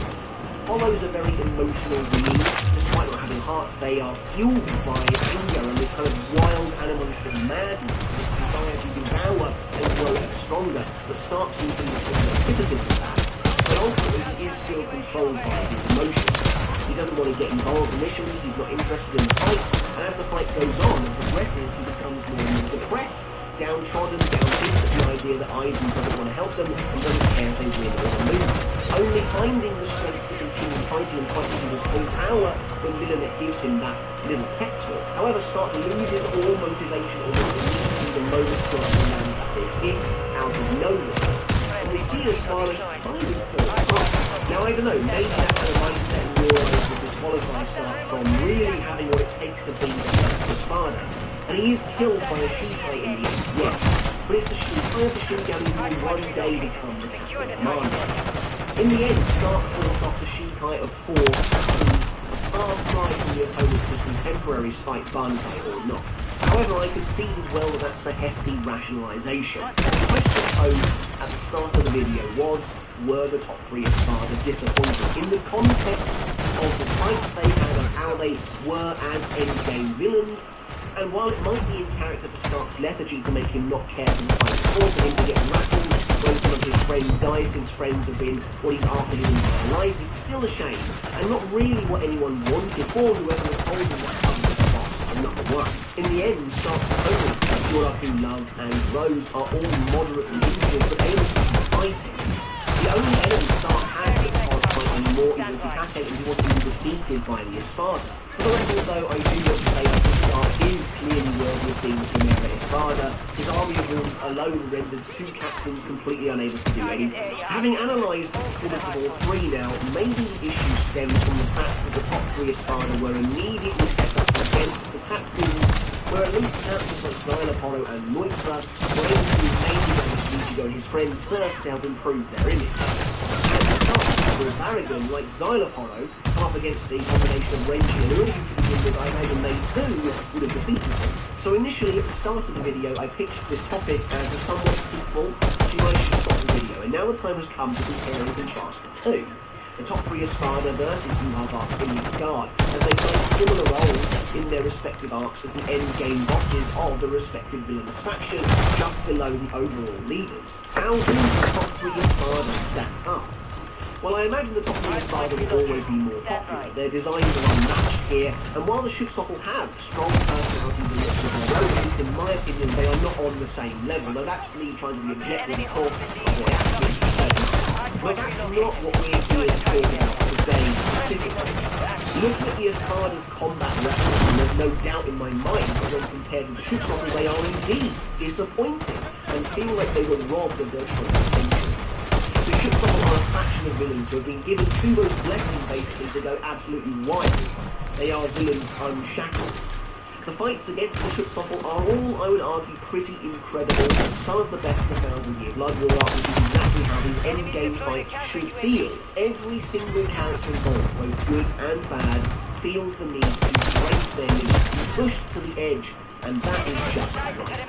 The sensation of lethargy you feel creeping into the Espada fight is just completely absent here, and there is no method. Let's look at a few quick examples. Turnip instantly defeats Zaraki in a no-nonsense fashion before forcing Myri to use everything in his arsenal to stay one step ahead of this terrifying enemy. Turnip kills Lemon in the end, which is exactly the kind of brutal sacrifice you expect against enemies of this power. And by the close of their fight, well, Myri isn't getting up again anytime soon, and needs a lot of time to recuperate. The same is true of Kyoraku and Ninel with Leal. Although extremely powerful and overnight, Kyoraku is down to the council after they defeat the leader, the Schutzstaffel. Now, admittedly, Leal probably is too powerful, and the fight could have ended in a much neater way, but the point still stands regardless. They exhausted every last option, with, again, the same condition as Kisei in his fight with Askin. Kisei of all characters was finally forced into using his last resort with Bankai, and then even had to team up with Grimjo to score a win. And after all of this, Askin's gift for deluxe meant that no one was getting out of there without some serious help. And then, of course, there's the all-out brawl against JR and Valkyrie. Once again, say what you will about the content and the outcome of the fight itself, the threat level is absolutely there. So yes, while the top 3 Espada are absolutely better than the Schutzstaffel in some regards, when it comes to how they fare as actual villains, how they fare as villains when it comes to taking down the heroes, to their threat level, to their danger level, when it comes to the conflicts with Gotei 13, I think there's no denying that yes, they were disappointing, especially in comparison to the later adjacent enemies. Overall, they were just handled really weirdly, even in comparison to other previous Espadas. I do think perhaps the catalyst for people feeling disappointed by the top 3 Espada was the fact that their fight came after each of those matches with Fiora, which is certainly unfortunate. I love to see the Capitals really struggling to earn their wins at the very end of the arc. That's how things should be. And I've said it before, but ironically the Espada were hamstrung by their own arc. Realising this continue to actually for years to come, yet it seems Kubo was reluctant to upset Gecko too much, which is why no one can go take that. The 1,000-Year Blood War arc, on the other hand, gave us a Kubo that was able to do whatever he wanted, and it was reflecting certain aspects of the character's story. Once again, I think this Paladin was a bit of a 1,000-Year Blood War arc instead. The rest of the arc wouldn't have been so constrained, I guarantee it.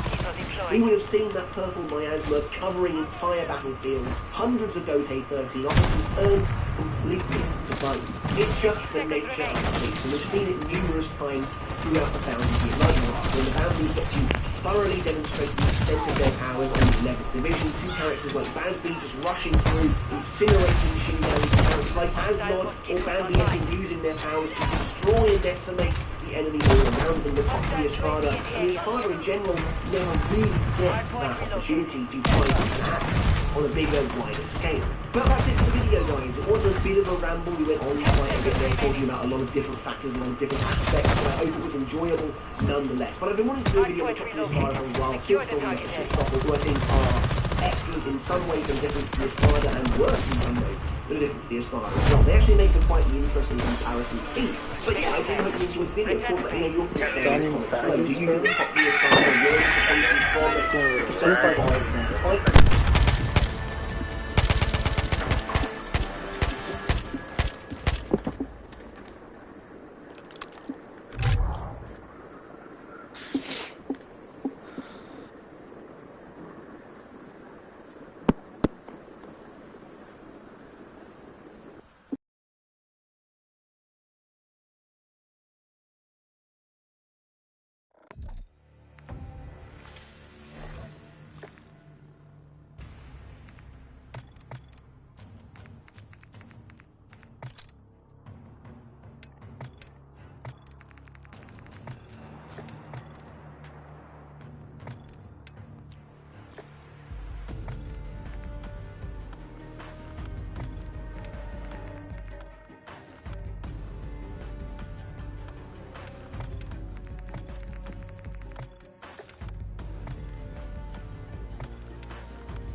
Hitsugaya versus Yukio in the Lost Agent arc. If there's one thing to be said for the battles at the end of this arc, it's that they are unique.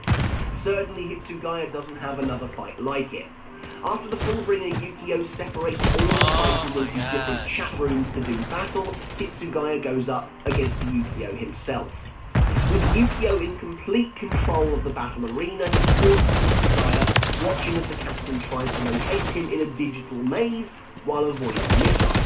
So already this fight has a very unique aesthetic to it. When Hitsugaya finally arrives at the central control room,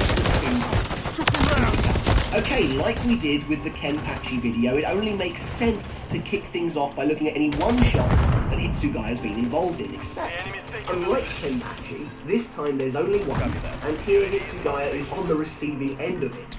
Hitsugaya vs. Aizen in the Soul Society arc is a brutal put-down of the villain captain, and Aizen taunting Hitsugaya as the captain discovers both Aizen's treachery and Momo's nearly lifeless body. Enraged, Hitsugaya activates Bankai for the very first time in the series, giving us a great look at Daigon ensuring Marukin always finds glory.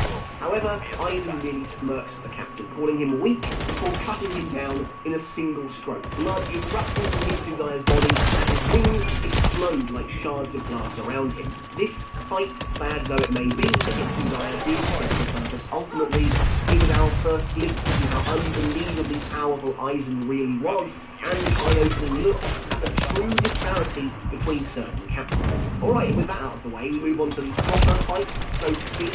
And I'd argue number 9, Hitsugaya vs. Luffy, is a fairly major fight in the Arankar arc, at least early stages.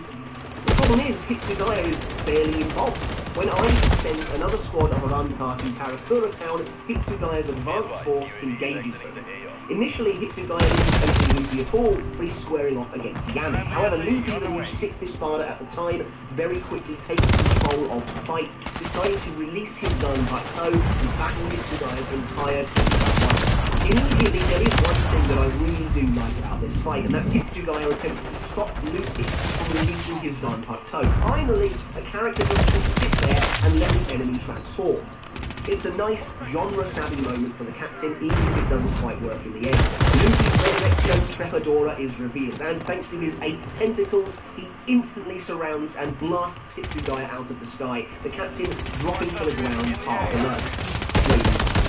For the most part, yes, that's Hitsugaya vs. Luffy, at least until the very end. Not bothering to follow up on Hitsugaya, Luffy turns his attention back to the other Shinigami and begins dominating the fight. That is until several of his tentacles suddenly freeze. Having been left alone and unchecked for long enough, Hitsugaya returns, having built up enough power to activate the ability Senen Hyoro, encasing Luffy inside an enormous cage of ice, sealing the bars shut around the Espada with a click. Luffy survives being entombed, but the fight is over.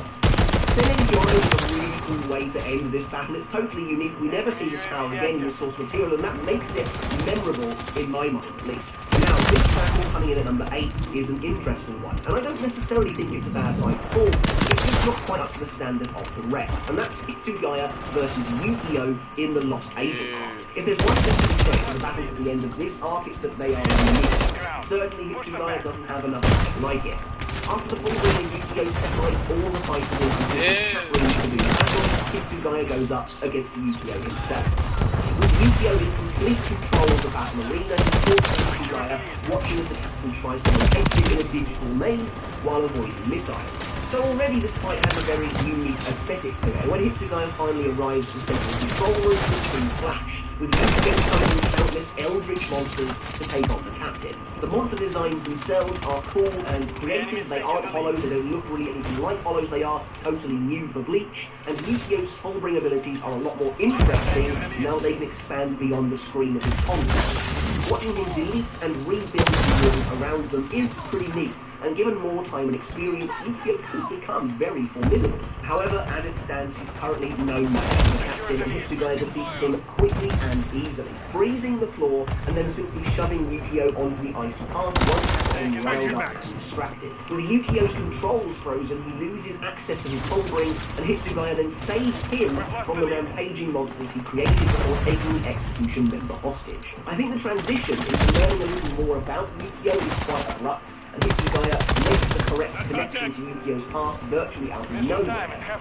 But aside from that, the fight is short and sweet, and I actually really appreciate that Hitsugaya secured victory through careful planning and some strategy for once, rather than just brute force. Having found himself embroiled at the centre of the conspiracy now in the Gosei 13, Hitsugaya comes face to face with Inamori in the dead of night, his childhood friend accusing him of the murder of her beloved captain Aizen. Hitsugaya suspects the truth, however. Gin Ichimaru is behind this, and Hitsugaya plans on killing him this night.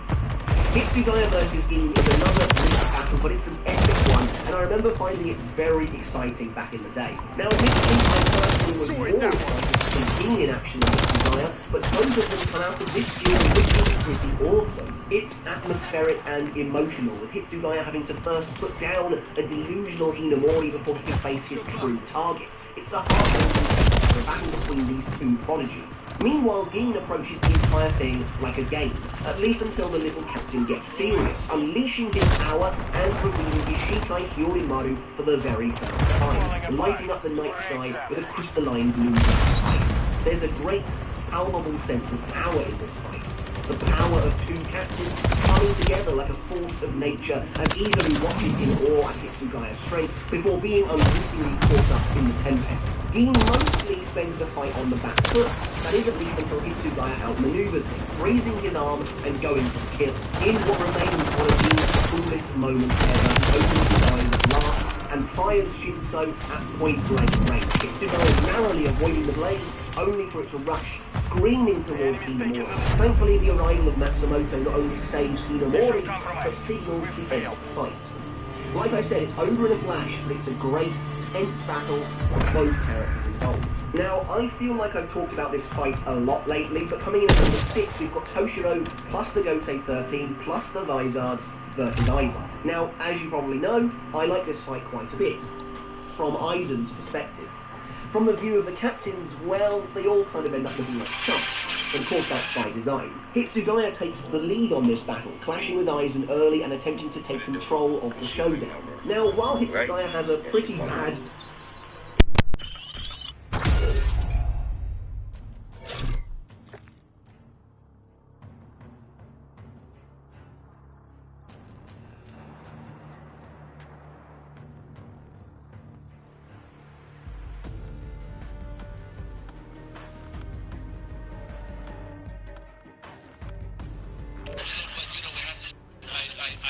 We had a conversation, and I believe that what I did. Yeah,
We have taken the lead.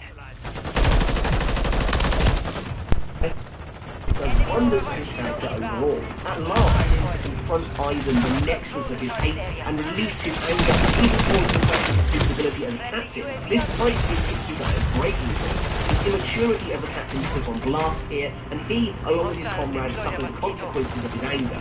Consequences that change him and cause him to grow and mature into a better protector, someone more worthy to carry the banner of captain. Of course, Ivan's found these here, along with everyone else, tricking Hitsugaya into stabbing Hinamori, object of his so-called protection. Having lost everything, Hitsugaya's crazed rage brings about his own defeat, as he's brutally cut down by Ivan and left to watch the rest of the war unfold. For him, only able to ponder his mistakes.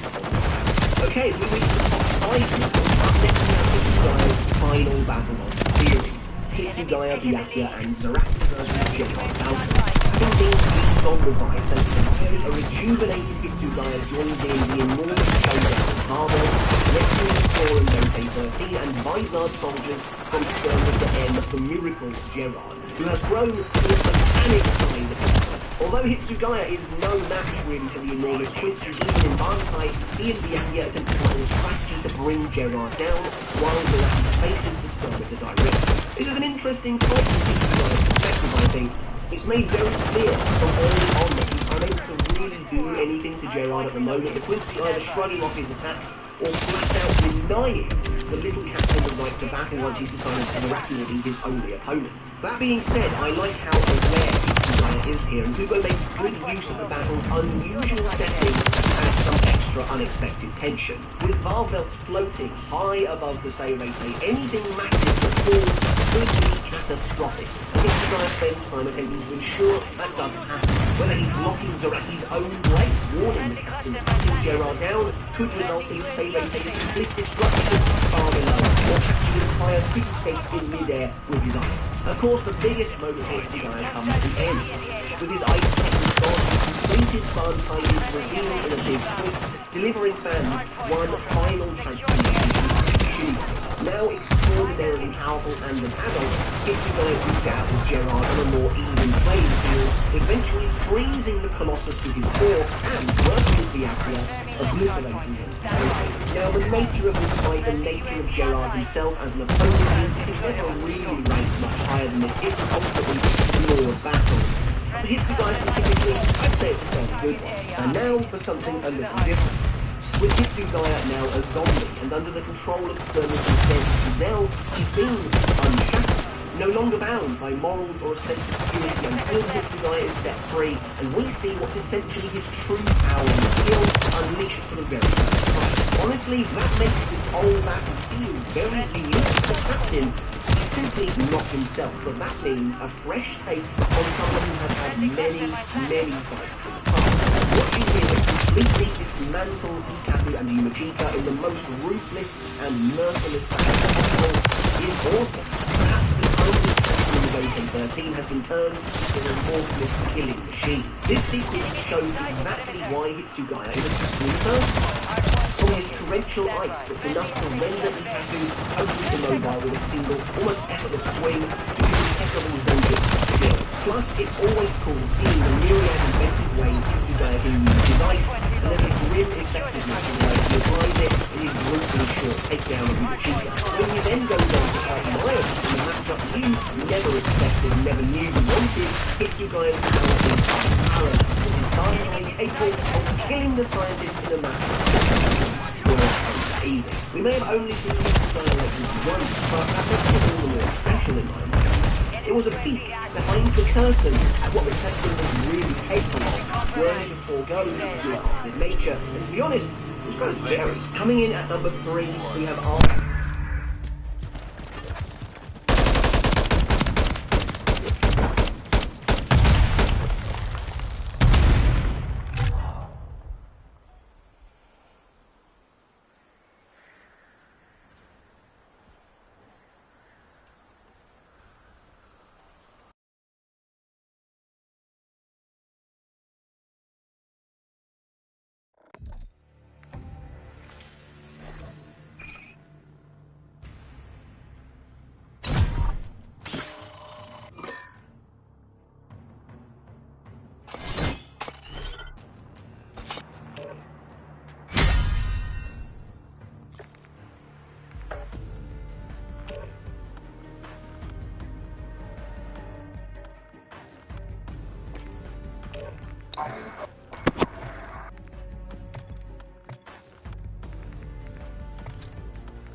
Diamond, need a vagina. Someone down know when the dance time me a dance up. I did looking I think trying to adjust the thing as whoa. Move brother.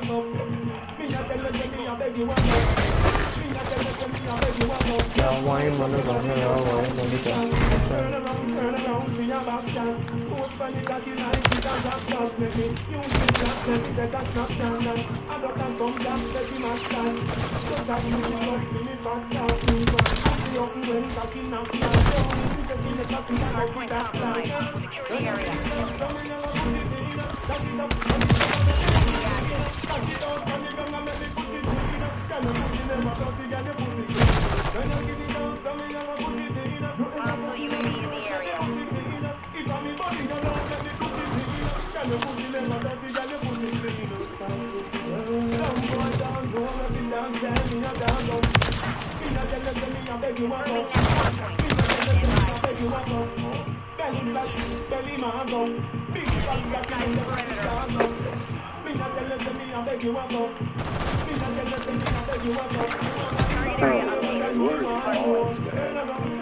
He took out another one.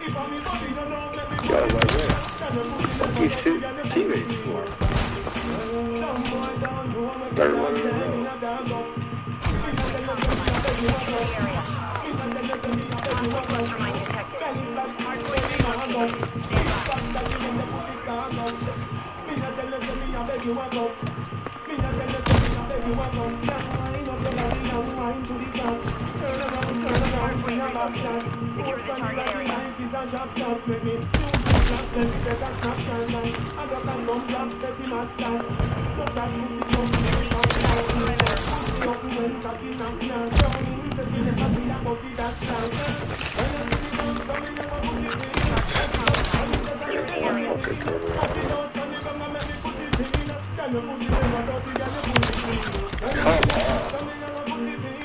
Y'all shoot the motherfucker, bro.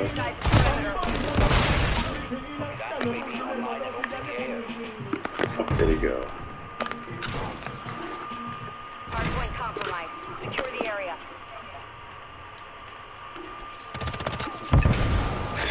Yo, dude, you guys are literally sitting on the other side of each other. Next hardpoint. Stand by. Fucking stupid. Hardpoint compromised. Secure the area. Target area updated. Move to the hardpoint.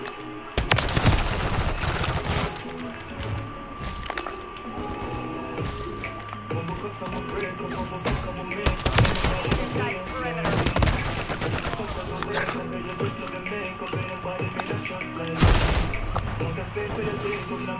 Hardpoint compromised. Secure the area.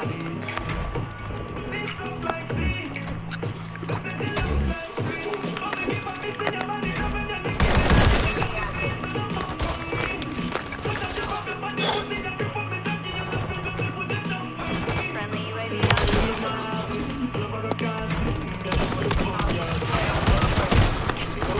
I just trying to get these here, boy. This challenge just pissed me off, though.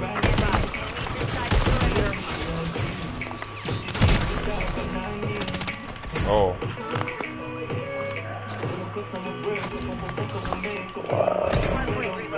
Secure the target area.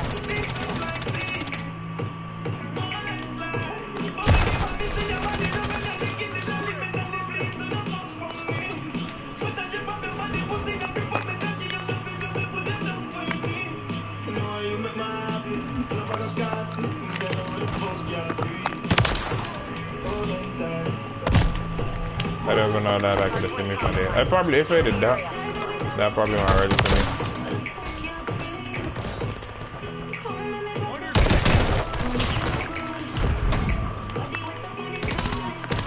Get out of here.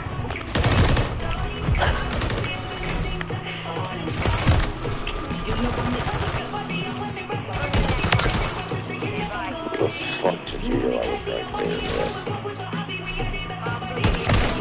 Oh, Jesus, man.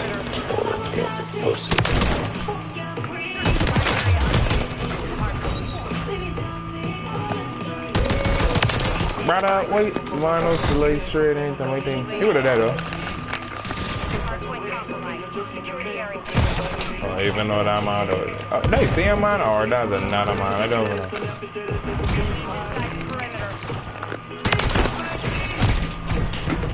Next man, you know, they're looking through the door.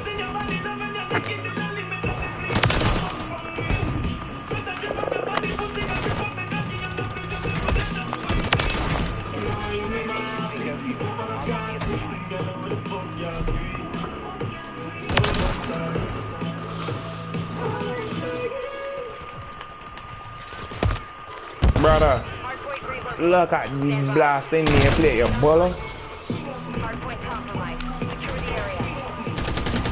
Oh, that's ours now.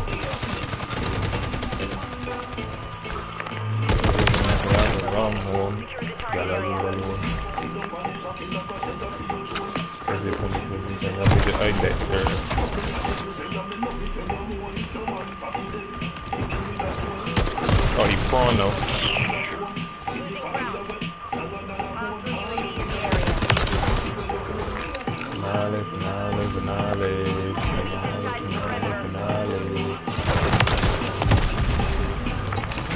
What the man on top of there?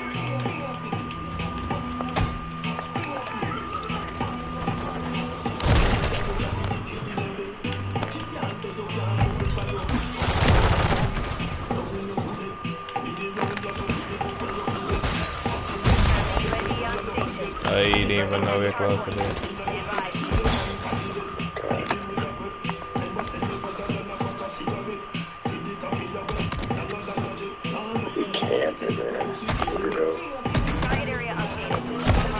Cool.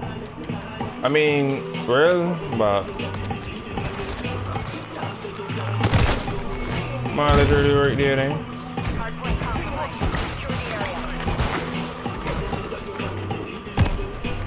I can't see so.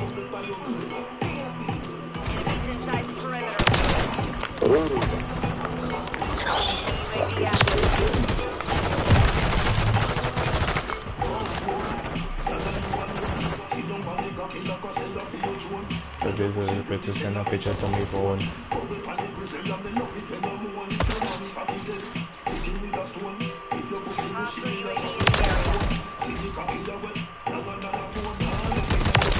Shite. You're shit. My word. Here be.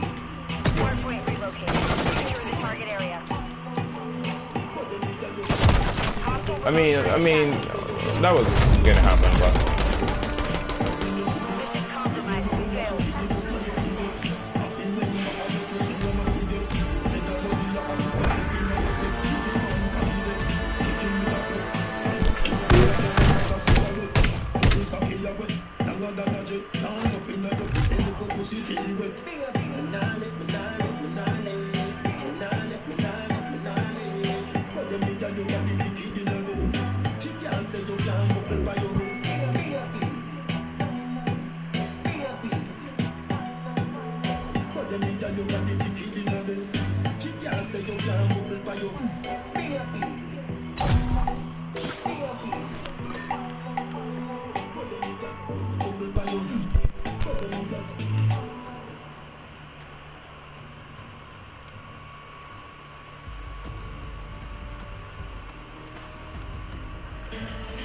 My love it when you whine for me. My love how you put the care for me. My love it when you fuck me, when you fuck me. Let's go back again. Should be seeing more for me now again. I love how the body just down to the end. Remember the last fuck time we go spend. I know when I'm the garden. Your little sweet, just like only Jen. Put a big icky fish to me boyfriend. Well, alright, right.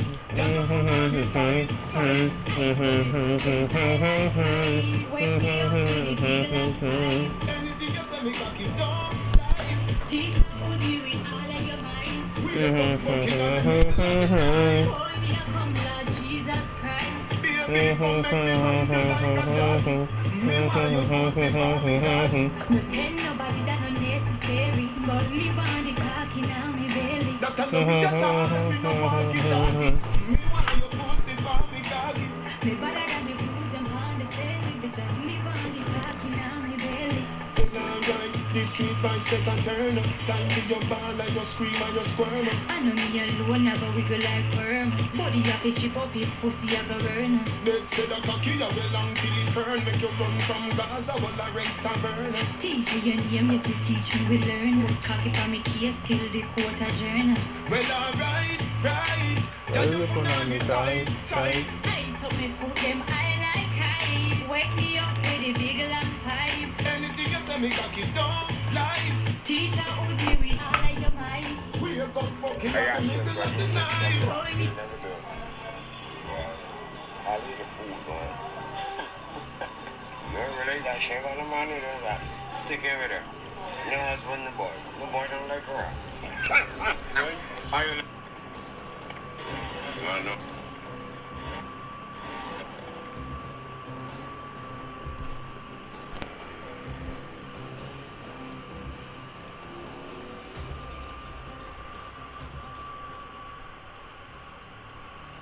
You see that girl? That girl's getting off her butt. You see that girl? That girl's getting off her butt.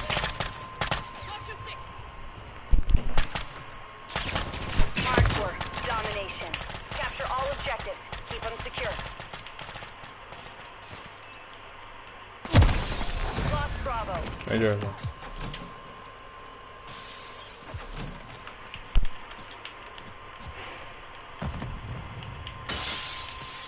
We're taking Charlie. We're losing Alpha. We're taking Bravo. Hostiles hold all objectives. Gotta move on. Securing objective Bravo.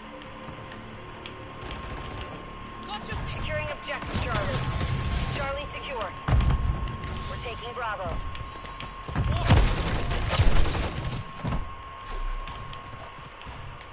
Hostile Mosquito is online.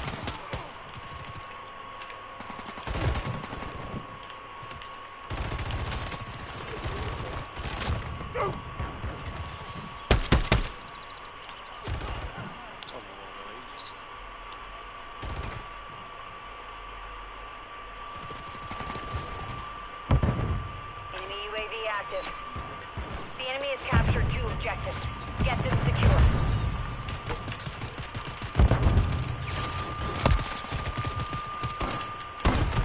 What about you, mate? Securing objective Bravo.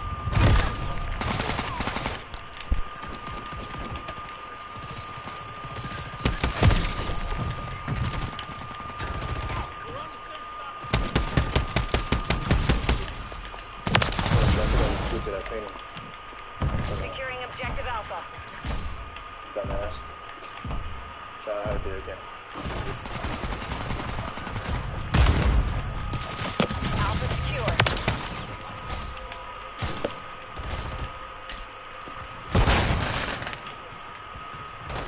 We're losing Charlie.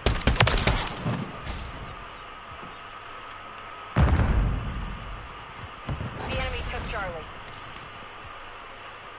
Taking Charlie. UAV ready to deploy. Copy. UAV in the station. Recon online.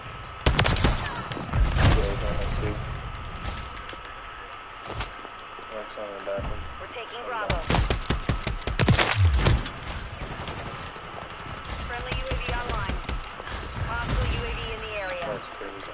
Enemies taking Alpha. All objectives are under enemy control. Regroup and reassess. Yeah, bullshit.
Alpha. Hostiles hold all objectives. Get a move on.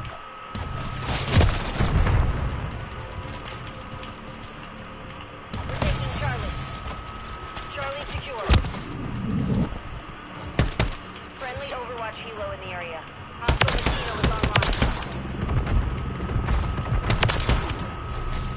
Securing objective Bravo. We're losing Charlie. Bro, how? That doesn't even make any sense. To me, I don't know what the fuck going on, but that shit does not make any sense. Securing I saw the objective Alpha. fucking shit. I was in the air. The enemy has captured 2 objectives. Taking Bravo. Taking Alpha. Secured all objectives. Friendly remote turret deployed. Friendly remote turret active. Friendly UAV online. Objective Bravo is compromised. Get it back. Enemy taking Alpha.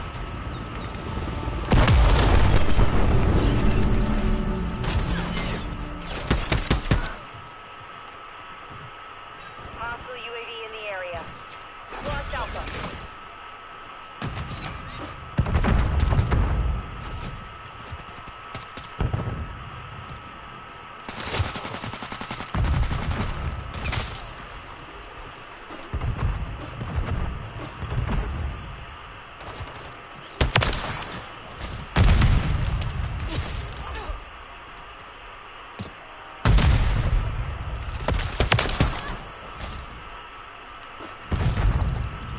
The enemy holds 2 objectives.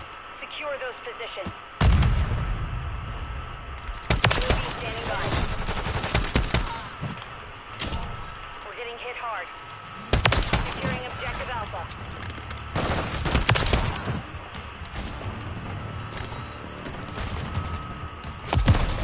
Alpha secure. We're losing Alpha. The enemy took Charlie. Enemies taking Alpha. Exiting the AO. Shit is funny to me. He was just right there, bro. I ain't mean to. Mission failed. Return to base. Excuse me. You see that girl? That girl be getting on her, but that girl gonna fuck with you. You see that one? Oh yeah, she is ready. She tell me she will eat him, then you got there. I know. I don't appreciate me, but turkey, right? Yeah, what are you? Turkey. I got chef question, so you tell me that. She'll never do it. I need the food, man. You don't really that shit on the money, you know, that stick it with her. You know what's with the boy? The boy don't like her. I don't like it. Because they said that she's being bad. But no, I get real reports when she said that she's the fuck up. Beneficial. Yeah. You laughing. And you can't even have a laugh. But to tell me that's the truth. But he's going for it, probably. Not fire. You love it. There's some people are getting pussy for me. I tell God, he's fuck. Hey, every minute, man, yeah. Don't give me out for that. We're going to get one soul, boy. Got that. Got the fuck away. Hey, man, come down here now, boy. Hey, everybody, man, now, man. Yo, Viking, listen, jump in the center, I want you to rise, sorry. Good boy. So what you gonna do? Now I want you to know. Oh, that one? I think I'm going to Don't. No. What's that one devil? Yeah. Hey, every minute, man, yeah.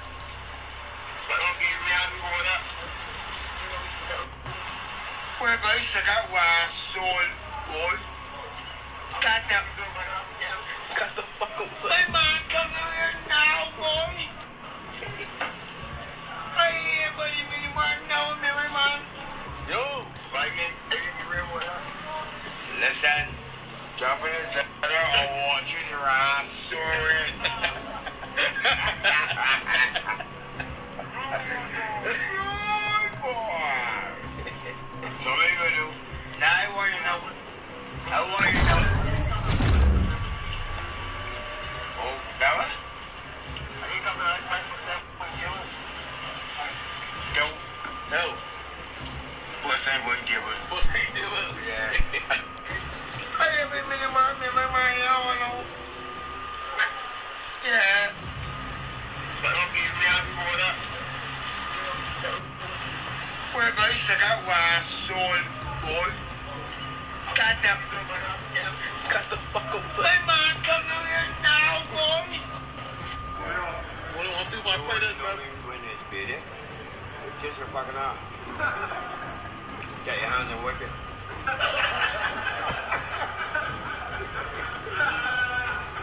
Got worse. What do you want to do if I play this, brother? The kids are fucking out. Got your hands on wicket.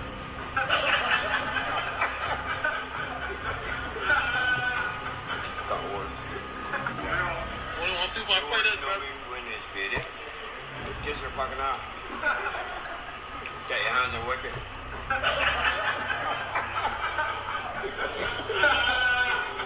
Got worse. What do you want to do if I play this, brother? The kids are fucking out. Got your hands on wicket. But when a woman come right, it's no because why? The oil. Running right, so you dig it simple. I got experience that. You ever fought women, yo? You too. Huh? You never experienced that? Yeah!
Somebody get ice, not nice.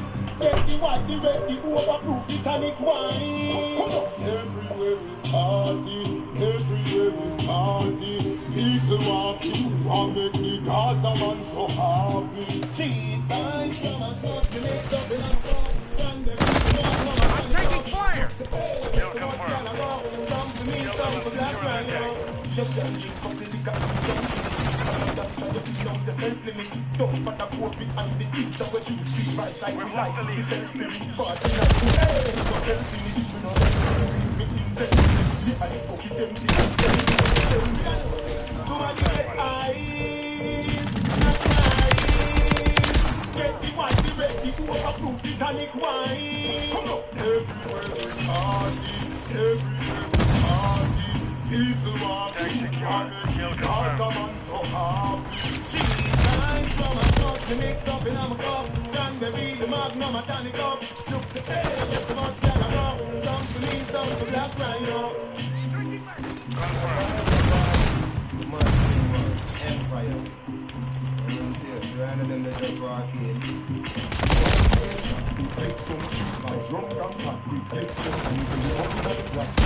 Somebody get ice,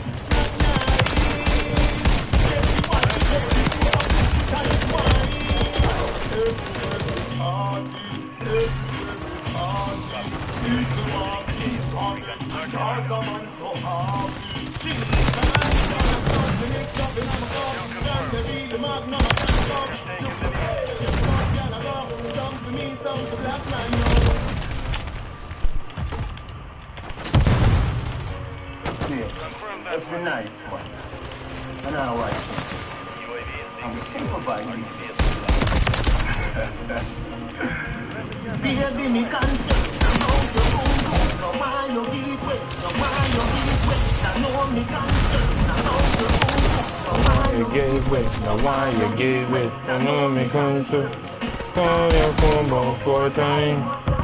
No, get your me no know why.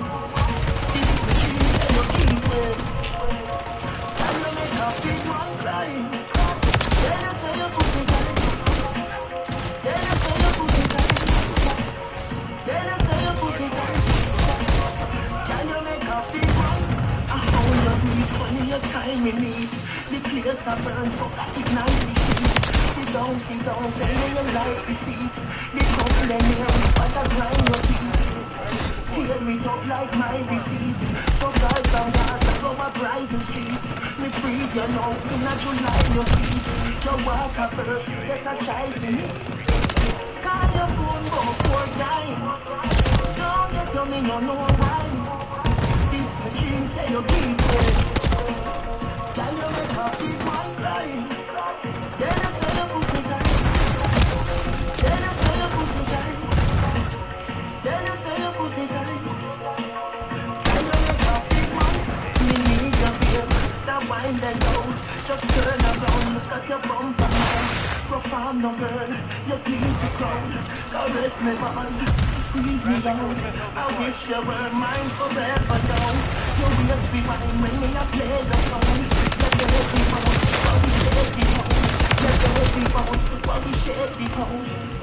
Call your phone, go 4 times. Don't you tell me no why. If you say you keep it, can you make a big one cry? Then I say your pussy tight. Then I say your pussy tight. Then I say your pussy tight.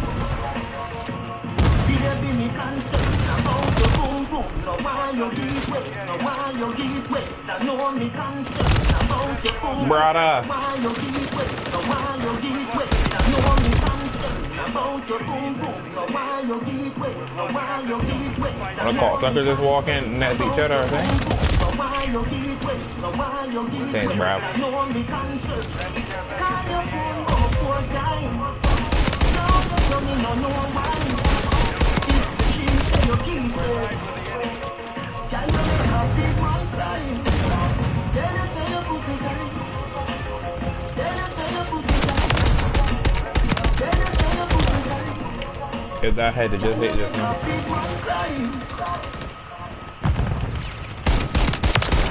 Confirm that one. Yo, DJ, I will never stop the party.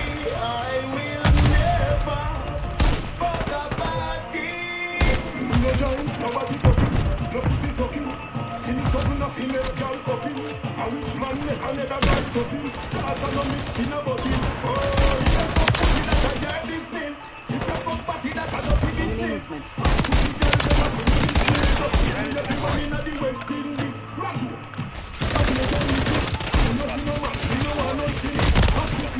Keep my company, she could have put me like money, ugly like dirty. That's a public, in a opinion, them fight the dirty. Everybody do what them want to. But this not what we not do. If me not go kid, I mean nah, both me old. No pussy talking, no pussy talking. I wish boy make another guy stopping. I don't mix in a body. Oh, it's a fuck pussy that's a girl business.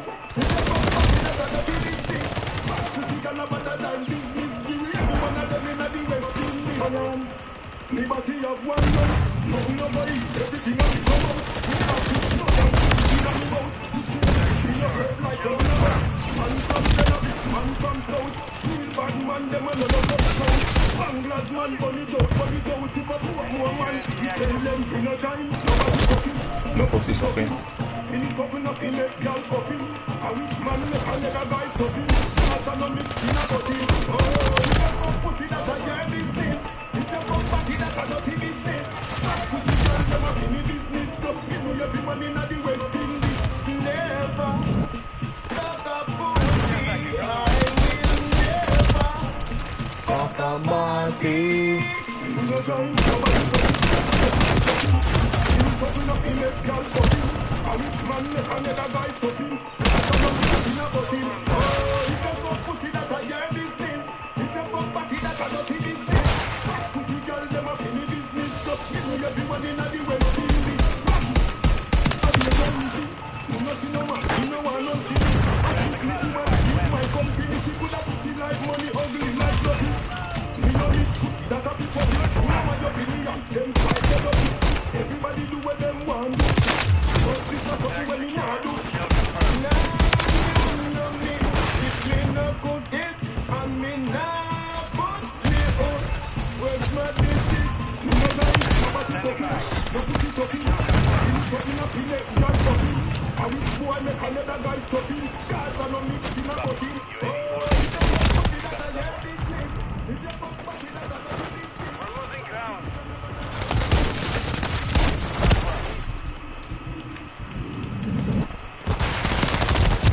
We have taken the lead.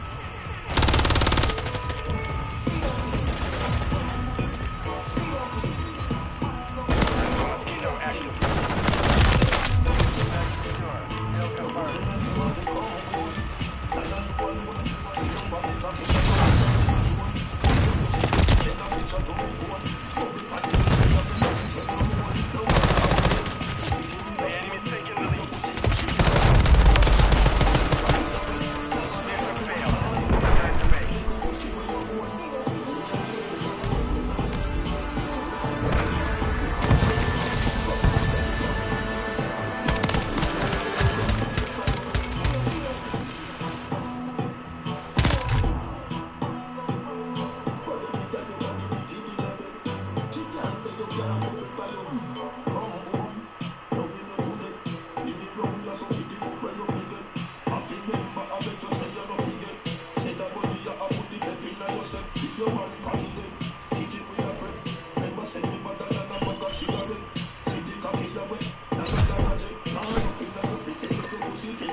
cocky dead. Hit you with a stone. If your pussy pushy, me a travel with a comb. See the cocky a wet, another bone. Turn up in your pretty little pussy where you own.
I can't headshot you. SAE on the way.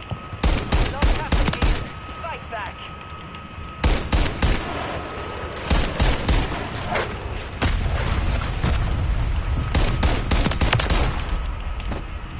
Confirm that one.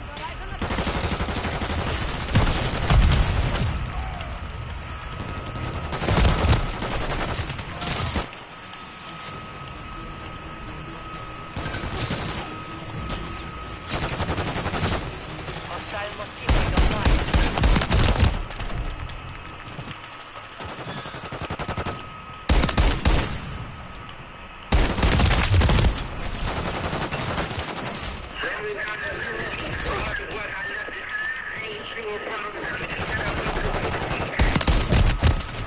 Your mother, brother.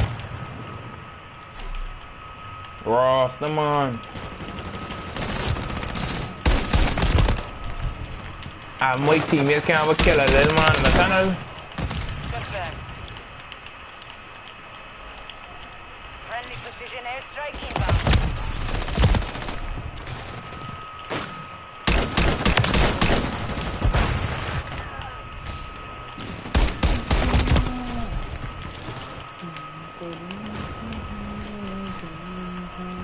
Tag secure. Kill confirmed. Why the hell 2 minutes later in corner for me? Like, watch your ass, man.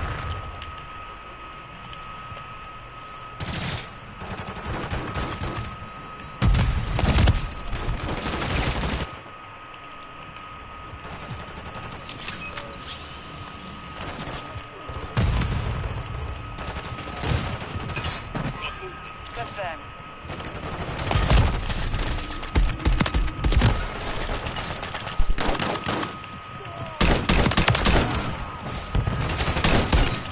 Nice one.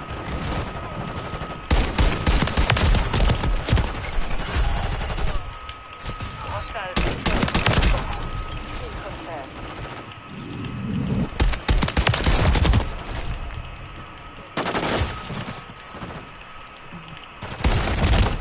I swear he's the only man these men know to shoot. I swear to God, he's the only man these men know to shoot. These men can't know how to shoot other men. These men like, genuinely cannot know how to fire shots at other men. So I gotta be the only man these men know to shoot. I swear to God. Hostile mosquito is online.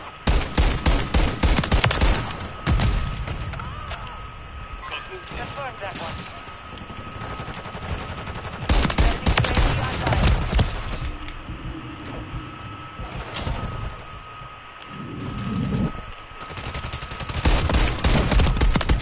UAV ready to deploy. What's your buck? Copy. UAV orbiting the hill.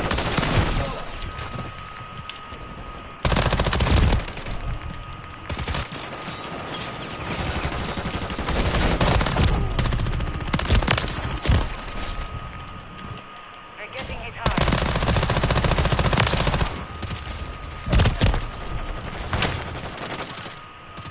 UAV Landing to a gas station.